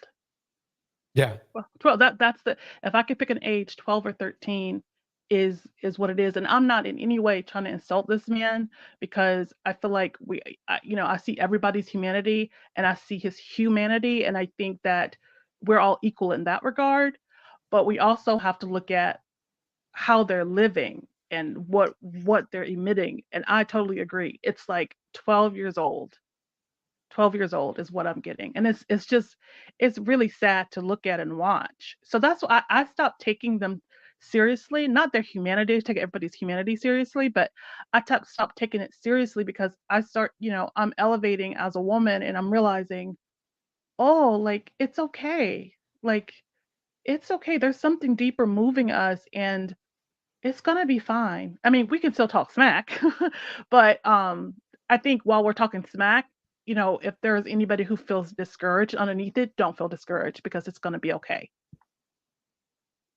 I'd like to kick out a quick shout out to Razor Ray's in the house, LV Lopez in the house, Phoenix in the house, M Mills in the house, Corey Coburn on stage, Ellen Ripley in the house, New Diamond in the house, Phoenix Soul in the house. So if you had a younger niece or daughter, or somebody somewhere around his age, what would you tell him? What would you endorse this guy, or would you say stay away, or would you say give him some time? What would you do? Me personally, I wouldn't tell anybody what to do and not to do, because the woman that's in front of me, who knows what frequency that person is on, right? Because it may be a perfect fit. But I think if it were my niece, because I don't have any children, but if it were my niece, I would say that I don't think that's. Do you see? I would call out the things that he's doing. Like, do you see how he can't really communicate well? Right. Do you understand that if you're wanting something from him, he's not going to be able to give it to you, and be able to like call out different things like, are you noticing how he's holding his body? Are you if you're honest with yourself, do you really think that he's going to be the type of, or more importantly, ask them what they're looking for, and force them to describe it in detail, and then point to that and say, do you see how he's doing this? What's the truth? Like, what's being emitted here? And have them to call out the truth of what they're seeing, and keep pressing them until they see the truth. Because I noticed that, like, if you just tell people and tell them, sometimes they can't get to it. But if you keep drawing their attention and letting the frequency of their body align with the frequency of what's happening in front of them, they get it, because you can't deny it. Like, you're wanting somebody to show up for you and be kind and be present and to give you hugs and kisses and to open the door for you and to be able to communicate with you and express themselves and have empathy. Then you got to kind of point out where that is not present, and how that person that's standing in front of them don't have the ability, based on where their mind is. They don't have he doesn't have the emotional intelligence. He doesn't have access to any emotion, the emotional spectrum. Listening to him, there's only a couple of emotions that I think that he would have access to. Obviously, like the anger, the rage, those are the easy ones. And then the other one is just kind of, what's the word? It's not nonchalant, but it's like apathy, just kind of just there. Got it. I do have nieces, and it's not in my family's culture to preach at them about males that they seek to date or hang with, because it's how they're raised.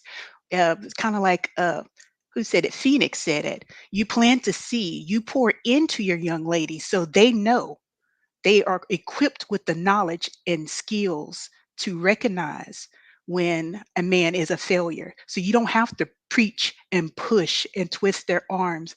My niece would not spit in this man's face if he was dying of thirst. She has the knowledge, ability, and skills to recognize this is someone below her. She doesn't have to tell him, oh, you're below me. She'd be like, thank you, I'm not interested in your attention, and walk away. We have to pour into our young ladies so we don't fail them, so they see somebody like this and say, oh, I can fix him. Right. Give Mhm. them the knowledge and skills to be able to handle this situation when they're approached in this way, and they don't feel like they're needy of attention just because it is a male. I 1000% agree. And I'm going to add one little piece to that, which is we have to start fleshing out what those tools are that women have to have. And there's three. I even told my niece this. One is discernment, one is intuition, and the other is obedience, right? The obedience to what your body is telling you, not to feel, because I think a lot of times, like as women, we'll feel in our body's telling us something is not right. And then because we have a programming in our mind, we let the programming override the sensations in our body.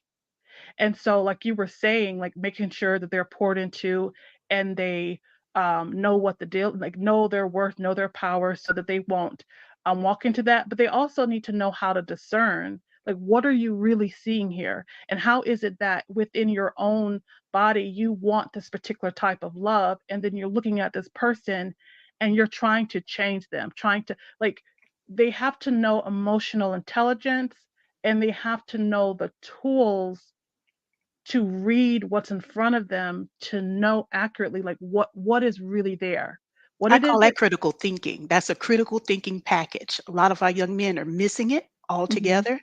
And a lot of our young ladies, they get the red flags, but they don't put the clues together to figure out the puzzle. But Critical critical thinking. thinking is just a Mhm. high skill encompassing all of that with the discernment. And And it's just emotional intelligence. Emotional intelligence is huge, and critical thinking. I think both of them work together so beautifully. Those two things. If Black women, Black girls had that, like what you're just describing, along with emotional intelligence, they'll know what they're seeing. You know what I mean? They know what they're seeing, and then you can move away from it. I think the thing is that women are looking at something and they are trying to make that thing in front of them be something else, using their mind to override what is there. And it's like, no, don't override it. If you say that you want a particular kind of treatment and you look in this direction, you need to be able to call a thing. And it should be to the point where it's done mostly subconscious. Like you're talking about your niece, how even if that person approached them, she'll politely say no, thank you, and walk away. It's because it's her subconscious is on it, and her subconscious is doing most of the work, because your sister, your brother, whomever it was that raised her, um, really cultivated her subconscious. So it's a default, and she doesn't have to use her will to sort of figure out what to do next, right? So I don't know. This whole thing is fascinating. What a beautiful conversation. I'm just so grateful to be part of it. I appreciate you coming up to the stage as well. Let me play a little bit more of this, and we'll see where he's going with this. Maybe he can give us some more clues. I understand that. That's how the man thinks. The woman thinks you blew her off for the whole day. But that's So I not. would just give you, this is advice. If it's a girl you like, now if it's a girl you don't care about, then so be it. But if it's a girl that you like, you're gonna have to put some efforts in. And if you are genuinely busy, that's fair, that's understandable. But then this is where your text message power comes in. 10 o'clock, you know what? It's late. I just finished the day. Sorry I couldn't call you back earlier, but I'll call you tomorrow. Like that's a respectable that will honor that you genuinely was busy, but now you're about to go to bed. You don't want to call her. Okay, that's your choice. But at least acknowledge her. If it's a girl you like, now if you No, don't but let's not put it to the point to where I'm not acknowledging. See, this is kind of weird that a 40-year-old woman is teaching a 38-year-old man how to date. That's weird. That's It's just the fact that I'm moving at a slower rate. So it's just, and I'm clear about that. When I'm dating or when I'm going out, I'm clear about that. Like, hey, I'm moving slow, just take it slow. But it never happens like that. It's always. Okay, honey. Listen, I don't got that much time tonight. see, I don't know. I don't think he's being honest with himself. I think what he calls slow is his, as far as making an attachment with the women, but I think he gets physically involved with them immediately. And then they get involved with him and thinking that things are going somewhere, and it's not. That's the vibe I'm getting from him. Do the woman gotta look a certain way? Yeah, I would say so. Okay. And do you I have would say any so. description? About just got a little height on her, 5'7" and up. Good shape on her and pretty. Good shape and pretty. Okay. Yeah. What about money? Does she gotta make a certain amount of money? Nah, No. Okay. no, worry You about don't him. care about that. All right, let's do the Kendra Cam. Well, I gotta stand up. He's not an architect. He's not an architect.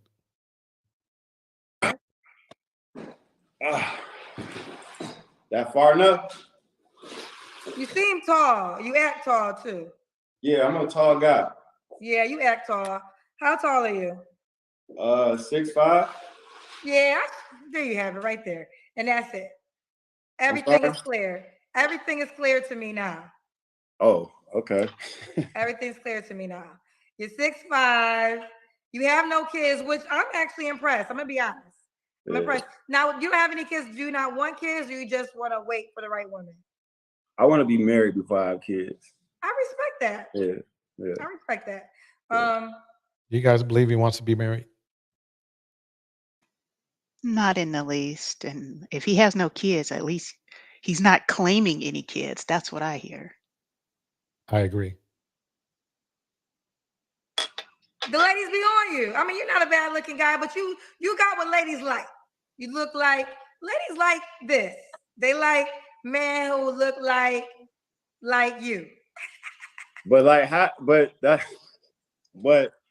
but still though, like that shouldn't be. I should still be able to find a woman that is just. You know what, Kendra? I haven't met a woman that like me for me. They like me for whoever they think I am for them.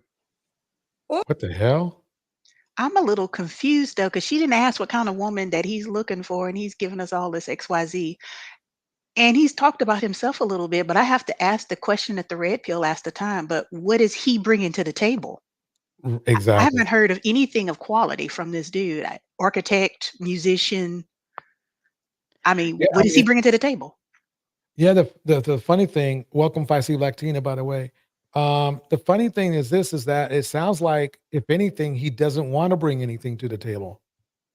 Just the way that he was speaking about how he wants women to communicate with him. It seemed like he was like, look, when I get around to you, I'll get around to you. And that's what I got from it. I just don't think he's an architect. I just been around my father was one. So he's not coming off as, he just doesn't have that to be an architect. There's a certain level of structure. Now, the only way that he can be an architect the way he's behaving right now is he's just one of those phenom geniuses that can just in their sleep make charts and shit. Make it can get onto and draw up houses and shit, or whatever you want to call it, designs and stuff. Just because he just has that kind of vibe, that kind of intelligence. He's not, but otherwise, I just don't see it. It Because sounds like he wants to be served. I mean, if he's chasing yes, buns, he need to call Panera Bread because they do catering. It's not impressive at all. I'm curious when he said that he can't find somebody who that likes him for him. Now, obviously, right. this guy is a million red flags. So this is not me saying this in the sense of like, let me figure him out so that we can heal him. No, I'm saying so I can know what I'm looking at, right? So that you can identify, like, I feel like red flags, we know like the very easily seen red flags, like the top 10, but sometimes the red flags are more nuanced. And I feel like you should look deeper. So I'm just curious what he's gonna say about that. Even if he doesn't say it with his words, but like, what does he communicate about that? So I'm just curious. Yeah, Bella Noir says he's 40. If he wanted to be married, he'd be married. Bars. Eden Adele says this, I believe he wants a wife. He just doesn't want to be a husband. Correct. I think Yeah. that is so. I agree with that. That's a, yeah, like you Yeah. say, bars. Bars. Exactly. He'll get married and keep living single. Bars. Yeah. Mhm. And not wait, hold on, just one second. Or Not just maybe you being single, Torch. Not just being single, and the but don't have to show up. Like, don't have to be emotionally available. I Right. almost feel like that's what he's looking for. Yeah. I'm sorry. Go ahead. But still, though, like that shouldn't be. I should still be able to find a woman that just you know what, Kendra? I haven't met a woman that like me for me. They like me for whoever they think I am for them. Or maybe you had a woman, but you didn't work hard enough to keep her because she might have required more effort from you than you was willing to That give. bothered him. That bothered him. Watch his eye work. Or maybe you had a woman, but you didn't work hard enough to keep her because she might have required more effort from you than you was willing to give. I mean, that I don't know if that's a true statement, but I feel you. Well, what I say to that is you're gonna get like you tall, you 6'5", I can tell women, like you said, women blowing you up. So you get a lot of energy. You don't lack a woman's attention, right? So to you, they probably make you the prize. So you got to find the girl that really doesn't get phased by your height, just phased on how you treat her, and then leaves you alone once You have to stop it, Phoenix Soul. You knocked it out the park. He wants to be mothered. I agree with that. you don't treat her right, and then maybe you'll rise to the occasion for her. I feel that, but I treat women great, well. Like I'm a good, respectable gentleman, but I don't think you treat them bad, but like you said, they fall in love fast, so you get turned off, and then Yeah, they that's want true. something serious, and you're now turned off because of how bad they want something serious. Because sometimes it looks like desperation, ladies, at times when you are so much on a guy, and now he starts to wonder, do you not have any other options? Like all those things, you always want to remain attractive to the guy, right? So Yeah, but that's just all other comment. I don't know why. I'm not here to counsel. I'm here to put y'all out here. Listen, Fresh, when was your last day of relationship? I would say 2018. 2018. Okay, you don't have to answer, but I'm gonna ask. When's the last time you was intimate with someone? About 2 weeks ago. Is that girl an option? Nah.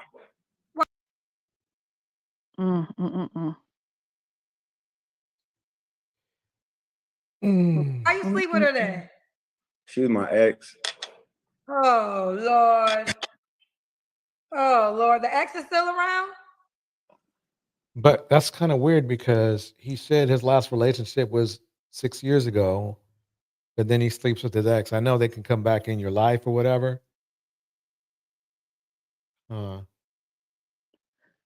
I mean, I'm cool with my exes. Like I'm a good, like they not. I don't got. Oh Lord, ladies, No, but listen, see, y'all my do what thing- y'all want to do, but he told you who he is.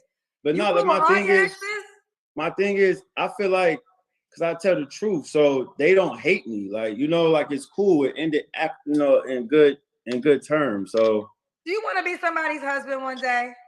yeah, I want to have some kids. So I gotta be a husband. You need to cut off all the women because you're in a comfortable spot. You're never gonna get it. You're never gonna But get it. Kendra, because I don't talk to my exes like on that you ex. just slept with one 2 But weeks she ago. that was like history. That was history. Like she came into town. That was history. Okay, what are 3 flaws you have to work on? I would say people say I'm a little mean, so I'm trying to be a lot kinder to people. I knew it. My patience. I got a little patience, and I would say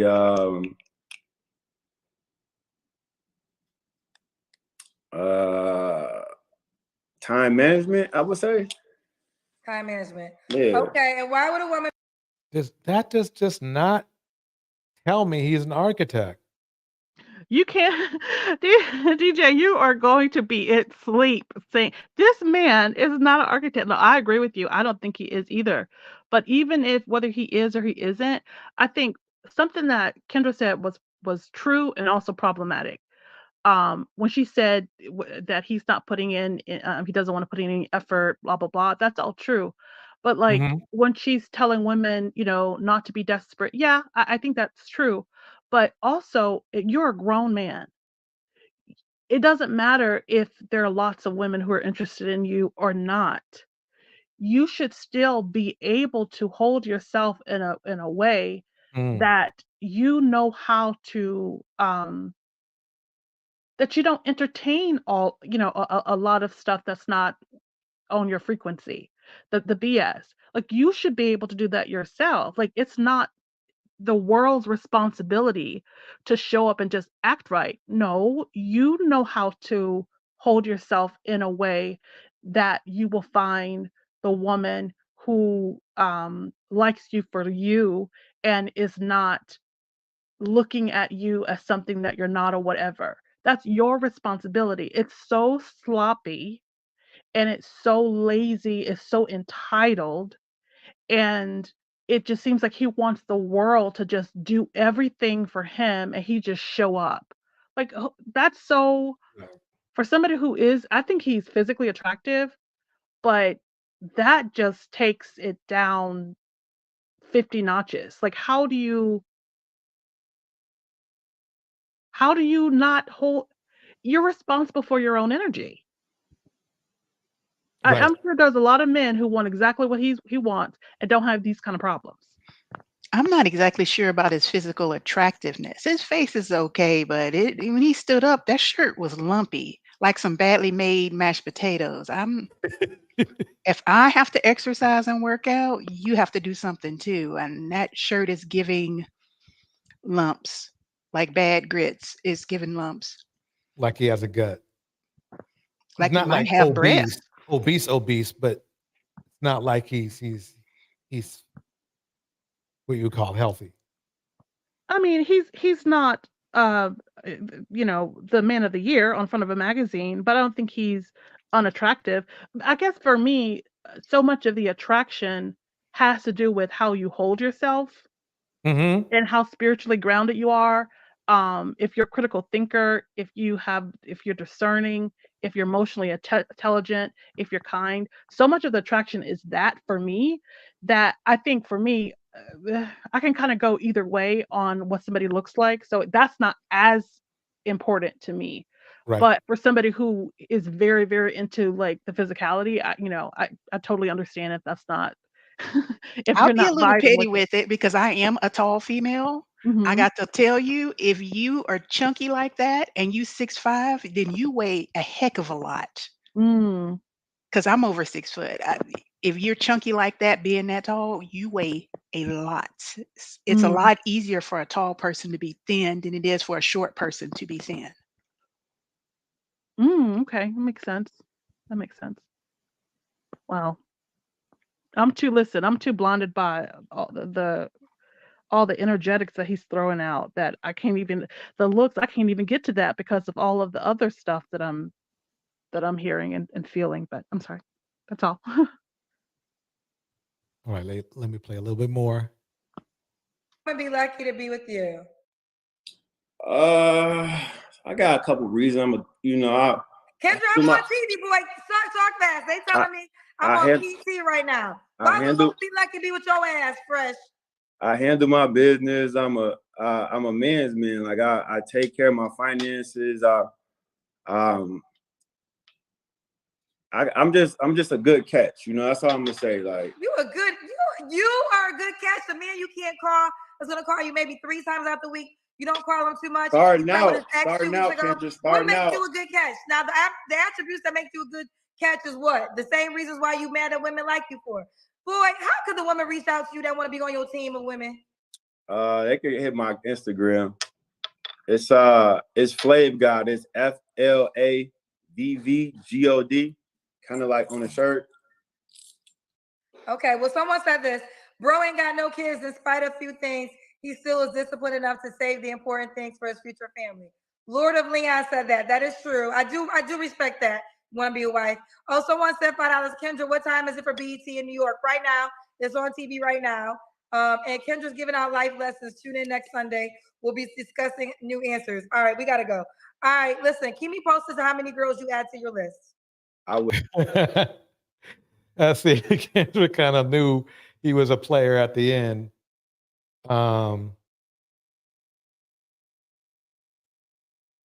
Yeah, I don't know. He just He is not an architect. We know. I was trying not to say that one more time. You know You what I have mean? nightmares. I know. Wake up. He's not an architect. No.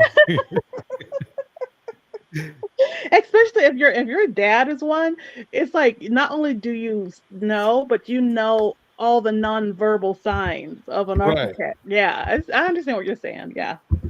Well, the only way he can be an architect is if he's designing and building lies, because I'm not buying none of that. Wait a minute. Wait a minute. Oh shit. Welcome, Ellen. Uh-oh. Wait a The minute. vlogs again, Ellen. Something. How is this guy? Am I looking at the wrong screen? How is this guy attractive? He looks like he has a bird's nest on his head. He is just. If black women had the same features that he has, they would call. People would say, "Oh, she ugly. She look like an African." They would dog her to death. You know. I mean, you do have a strong argument for that, but he is 6'5", and really, quite honestly, I think women in general, at least my experience, my old school experience, women value height more than maybe physical bone structure of a man's face. Like I think a lot of women, they would overlook a man's natural pleasing appearance in his face over him being, and he's only, let's say, 5'5", versus a guy who, you know, might look like Sidney Poitier, but it's, you know, but is like 6'2", 6'3", or in this guy's case is 6'5". That's the ignorant ones, and that's why these ugly guys are so arrogant. I'm sorry, is my mic too loud? No, you're fine. That's why these ugly guys are so arrogant. That's why you see these guys who basically look like something from the zoo, the San Diego Zoo, or something that just crawled out of Easter Island with their chest all out, walking down the street. Because black women, I don't think black women have any taste. I'm sorry, a lot of them don't. Hi, you guys. How you doing? I'm sorry. Well, I will say this, Ellen. I will say that maybe if he groomed himself a little bit differently, I think he would look better. But he won't, because I think he thinks he's in his style, and I think he gets enough women with the way he looks now without having to do anything extra. So that's what I think. Yeah, you know what? I agree that there's some women who are going to be very meticulous about his style. But and maybe because I'm a bit of a hippie, that a little scruff doesn't bother me so much. But if you're a person who's very particular, I can understand why that is not your thing at all. But more than style, I wish, black women, that we would like really show up for ourselves and know who we are and know what we want, so that when something comes, in our face or whatever, that we're not trying to make that person into something. And here's the truth. He is right about one thing when he said that a lot of women want him for what they want him for, and not for Right. who he is. And that degenerate as he may be, that is very true. Like, we got to take some accountability for how we Right. take care of our own energy. And if you're showing up and you're just impressed with him being tall, or maybe that person has money or whatever, and you're not looking at anything else, and you're making him into this guy that is not standing in front of you, like, that's not okay. Like, we have to It's a really. circular conversation, though, because if he wants somebody to like him for who he is, he has to let people know who he is. He just did all that jaw flapping, and we don't know anything about him. I agree. I 100% agree with you. but because women have the power and it really doesn't matter what he does, that's why I always put the attention back on us, because circle, like life is a big circle that we're all in circles, and the circle that he's running in, he don't have no choice but to run in that circle. I mean, how, like, what did Sheree say? Who gonna check him, boo? Who gonna how is he going to get out of that circle? He has no Right. motivation to get out of that circle. And I'm not saying that women need to be motivating people. Nope, absolutely not. We don't need to be going around trying to motivate nobody. We should just be taking care of ourselves, and it will naturally, everything else will naturally follow. So yeah, you're right. He is in a big circle, and he's gonna stay in that circle, because we as women, the circle, I don't know, we're not even, you know what, to be honest with you, we're not even operating in a real circle. We're operating and a bunch of weird linear lines all over the place. We're distorted. And so if you want to keep seeing a community, think about it. Somebody pushed him out of their vagina, and maybe Mhm. even their stomach, but out of their vagina. We made this human being, and our subconscious that we are holding, the collective subconscious of Black men, we're responsible for the consciousness of everybody else. Not that we need to go change their consciousness. We change ours, and then theirs change because we're changed. So I don't know. I think we Can have to I be able to look ask, at both things. I'm sorry. Go ahead. I'm sorry. I can get is on that. this Misty? Mystic, yeah. Oh, Mystic, I'm sorry. Okay, I agree with you that our Black women's subconscious mind is making the reality of how these dusts, like a lot of these Black men are, how they think. But wouldn't darn, I just wish the solution would be that we could do selective breeding. Because look, if you don't, we would never have to hear that. All you would hear is silence, because they would cease to exist. And that's a beautiful sound. Like, because all they're gonna do, as long as they exist, is they're going to live to destroy their own community. They're going to just like attack their own community, because they're living in, like you said, purgatory. They don't know how to lead, and all they can do, it's a spiritual thing for them. They feel as though it's spiritually right to destroy their own community, or either they just want acceptance so bad by I guess you would say men of non-color, because it's only Black and white, in terms of race. So it's like they want acceptance so bad. They truly believe that everything about the anything that's opposite from them is superior. They truly believe that. And that's why so many of these dusties, not all of them, so many Black men, not all of them, they really put white women on a pedestal, because white women come from the nutsack of the man who he thinks is superior all around. It's almost like he's like a Superman or godlike in their eyes. Or either it could just be that they just don't know how to lead, and the only thing that they think to do is attack their own race because they're confused. Well, think about it. We all are white supremacists. Let's be clear. Black men are, Black women are, every race on this planet, white, no matter what race you are, with the exception of a few pockets, we're all white supremacists, because that's what we kind of have all been taught, right? So it's not fair to just say that they value white women and just leave it at that. I wouldn't say that. Actually, no, we value white women too, or we value whiteness as well. All of us do. But so we know, okay, because look, all you see, and they make it that way. This is purposely done by design. All you see in the porn industry, you're just like bombarded by imagery, and men are visual people. Women, we don't let it control us, though. We can be visual, but if you're bombarded by subliminal messages saying that different people are superior, then that's going to absorb and say, but I mean, I guess you're right. That's what humanity is running on. The humanity is running on that men are superior of the sexes, and that women, white is superior of the races. And honestly, I've been reading the book The Turning, or well, I don't read, I hate reading, but I listened to the book called The Fourth Turning, and it's about the different cycles that humanity has, but it specifically focuses on America. America is seen as superior to like most of the countries and even the Western world, right? So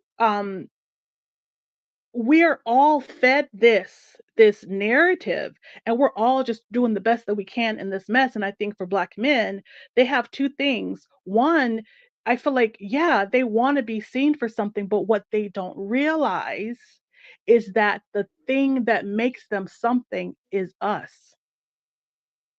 Their power, exactly. the thing that makes them powerful amongst all men is that they are our counterpart. Period. We are their power, but we're not living in our power. So they are just kind of just fumbling around in purgatory, just trying to get some sense of self, right? And so the only thing that they can identify with is what the world is identifying with, which is white is right. So they're trying to get to the white woman so they can be something, so they can feel like they're something. Obviously, it doesn't work, right? But they're just trying. So I feel like you said something about you wish that we could selectively breed. We can selectively breed, right? And you're seeing that happening slowly. So you're right about that. That we have to be mindful of our power, because if the Divine Mother gave women the power to control how many humans are on the earth, what kind of humans are on the earth, what kind of frequency is on the earth. We have dominion. So it's us who have to figure out our power so that this whole thing can shift. But everything you're saying is right.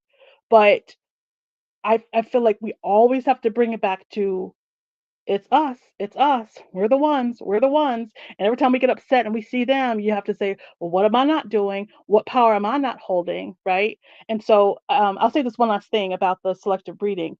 To hear, like, think about it, like 10 years ago, we did not hear women in general, but especially Black women, saying that they're going to decenter men, that they're not having children.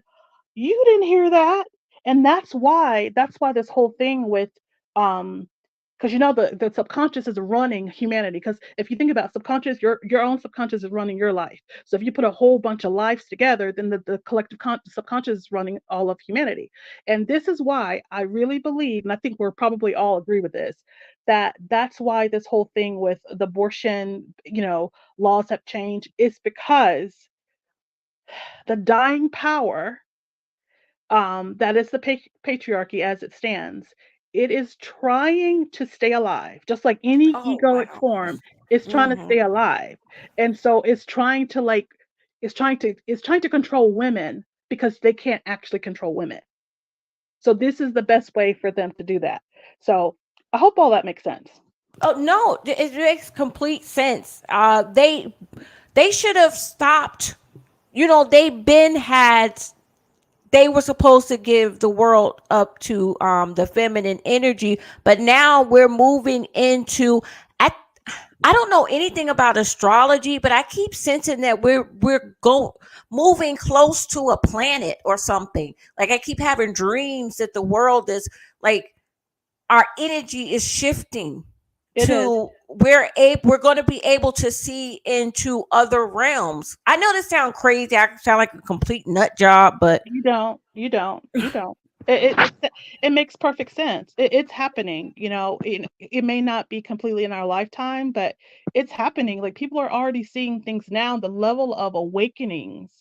If you go on YouTube and you just plug in Dark Night of the Soul, Kundalini awakening, spiritual awakening, it's like people are having these awakenings, and it's like it's everywhere. You can't escape it. So what you're saying absolutely makes sense. Oh, okay, I'm gonna drop down because I don't want it to be a spiritual conversation. But all right, good night, you guys. Okay, Ellen, you have a Night. good night too. All right. Does anybody have anything that you would like to express? I'm gonna drop down too because I know that I could take it way spiritual all the time because that's where my mind is. But thank you so much for having me up. Mystic Moon, thank you for coming up. Fantastic. It was great. Your commentary was excellent. Thank you. Low Concrete Ghost. I'm up here chilling and eating chocolate. I would like to be spiritual like that, but I'm country and I'm petty and no. I listen, I get it. I am evolving my spirit. This dude, no. Yeah, I just get a bad vibe from him. I think in its most basic form, I think he leads women on. There's some guys that they act like they say they don't want to be serious, but then they do these things, but they demand more from the woman than they will demand of themselves. Like, he'll say, "Oh, you can't go out with that guy," but he wants to be able to go out with, whoever he wants to go out with. And And a some lot of of these women, guys, I mean, they really are just leaning into that feminine energy. I think because they yeah, have observed how successful women have been and they want that for themselves. So they put on the clothes, they put on that feminine energy, they put on the facade of what they've seen black women do, thinking they can just absorb that and take that for themselves, but it don't work right, that way. bars. I think a perfect example was that guy who got into the fight with Roe. It's like, I don't know about you, but maybe I'm just an old fogey, or something like that. But if a woman hits me, I don't really see that as a threat. Now, if she hits me with a roundhouse or something, or she knows, gung fu or something, then okay. You see what I'm saying? But it just seems like men are trying to find ways of being number one. They have to be in the you have to be feminine if you see women as a threat. That's my theory, if you know what I mean. And what I mean is this, is that if you're a man, and it's kind of like if some little boy came up and hit me in the arm, I'd probably laugh, whether he meant to hit me and hurt me or not, if you see my point. And so I feel like a man especially has to lower himself to think feminine, or to be in a feminine frame, to feel like he has to retaliate against a woman or really a human being, any human being, a kid, woman, whatever, to let that person, to feel that person is enough of a threat to use force against them. And I don't know why I brought that up. At the same time, they don't see black women as feminine. They want Right. to say we're manly, we're aggressive, we're loud, we're not fit, friendly, and feminine, whatever they say. That's a good point. That is a very good point. I think what they're doing, it's almost like men are trying to, we are trying to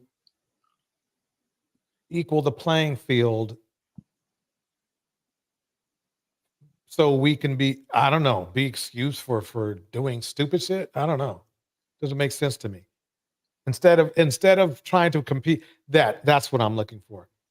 So we have somebody to compete against that we think we can beat. Because it appears that black men, we don't want to compete against the other races.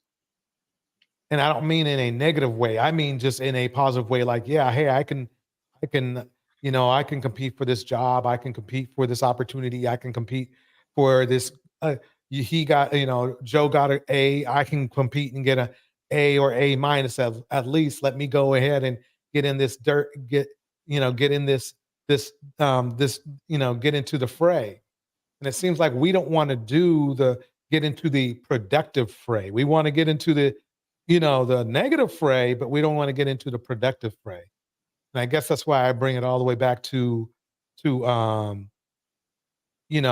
passport bros. I believe they don't want to they don't want to compete with they want the type of women that quality men want.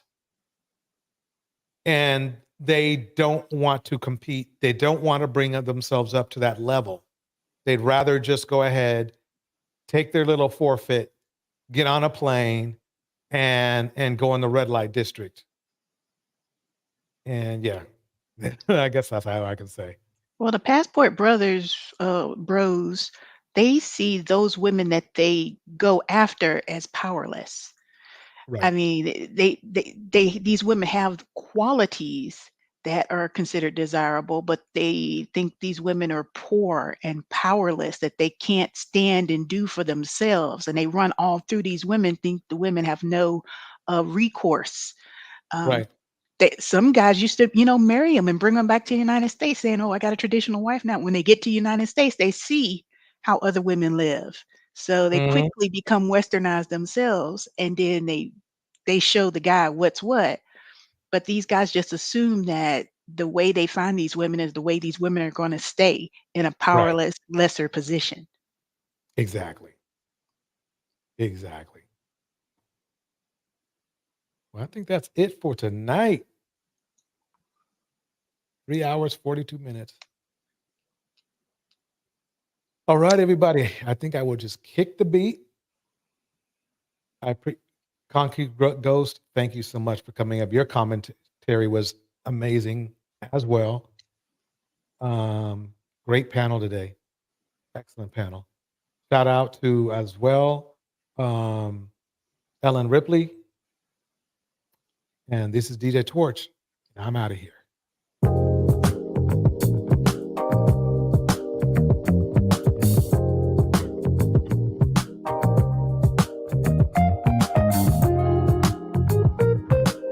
All right, everybody, please give the panelists a hand of applause. A huge hand of applause for all the panelists.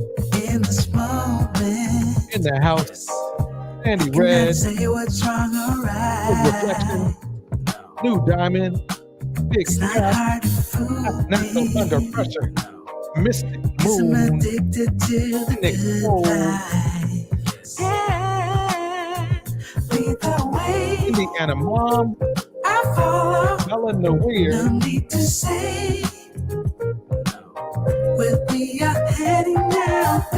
Mistress Newbie,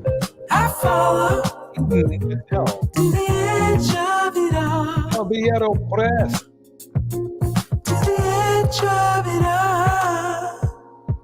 New Diamond, why you seeking knowledge?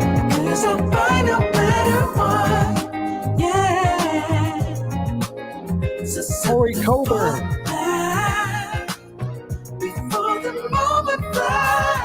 Bridget Mouton,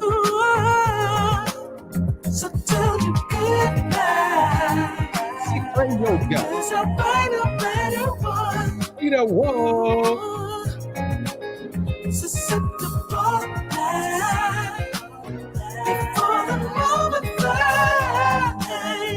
Rack Girl, It's not a problem. VM, Cause I know what I'm getting into. that door, Yeah. And nothing can stop me. Cause I'm addicted to what you and I realize. Lead the way. I follow. No need to say. Where we are heading now, baby. D9, I follow to the edge of it all. So tell your good night. Cause I'll find no matter what. Yeah. Susceptible. break it down in the middle. Moment flies before it flies. So tell your good night. Gary Brown, Cause I'll find no Hazel matter Bud, what. and Enlightened Femme, Spicy Latina, Black Natural Under Pressure. Oh, yeah. Everybody, have a good night.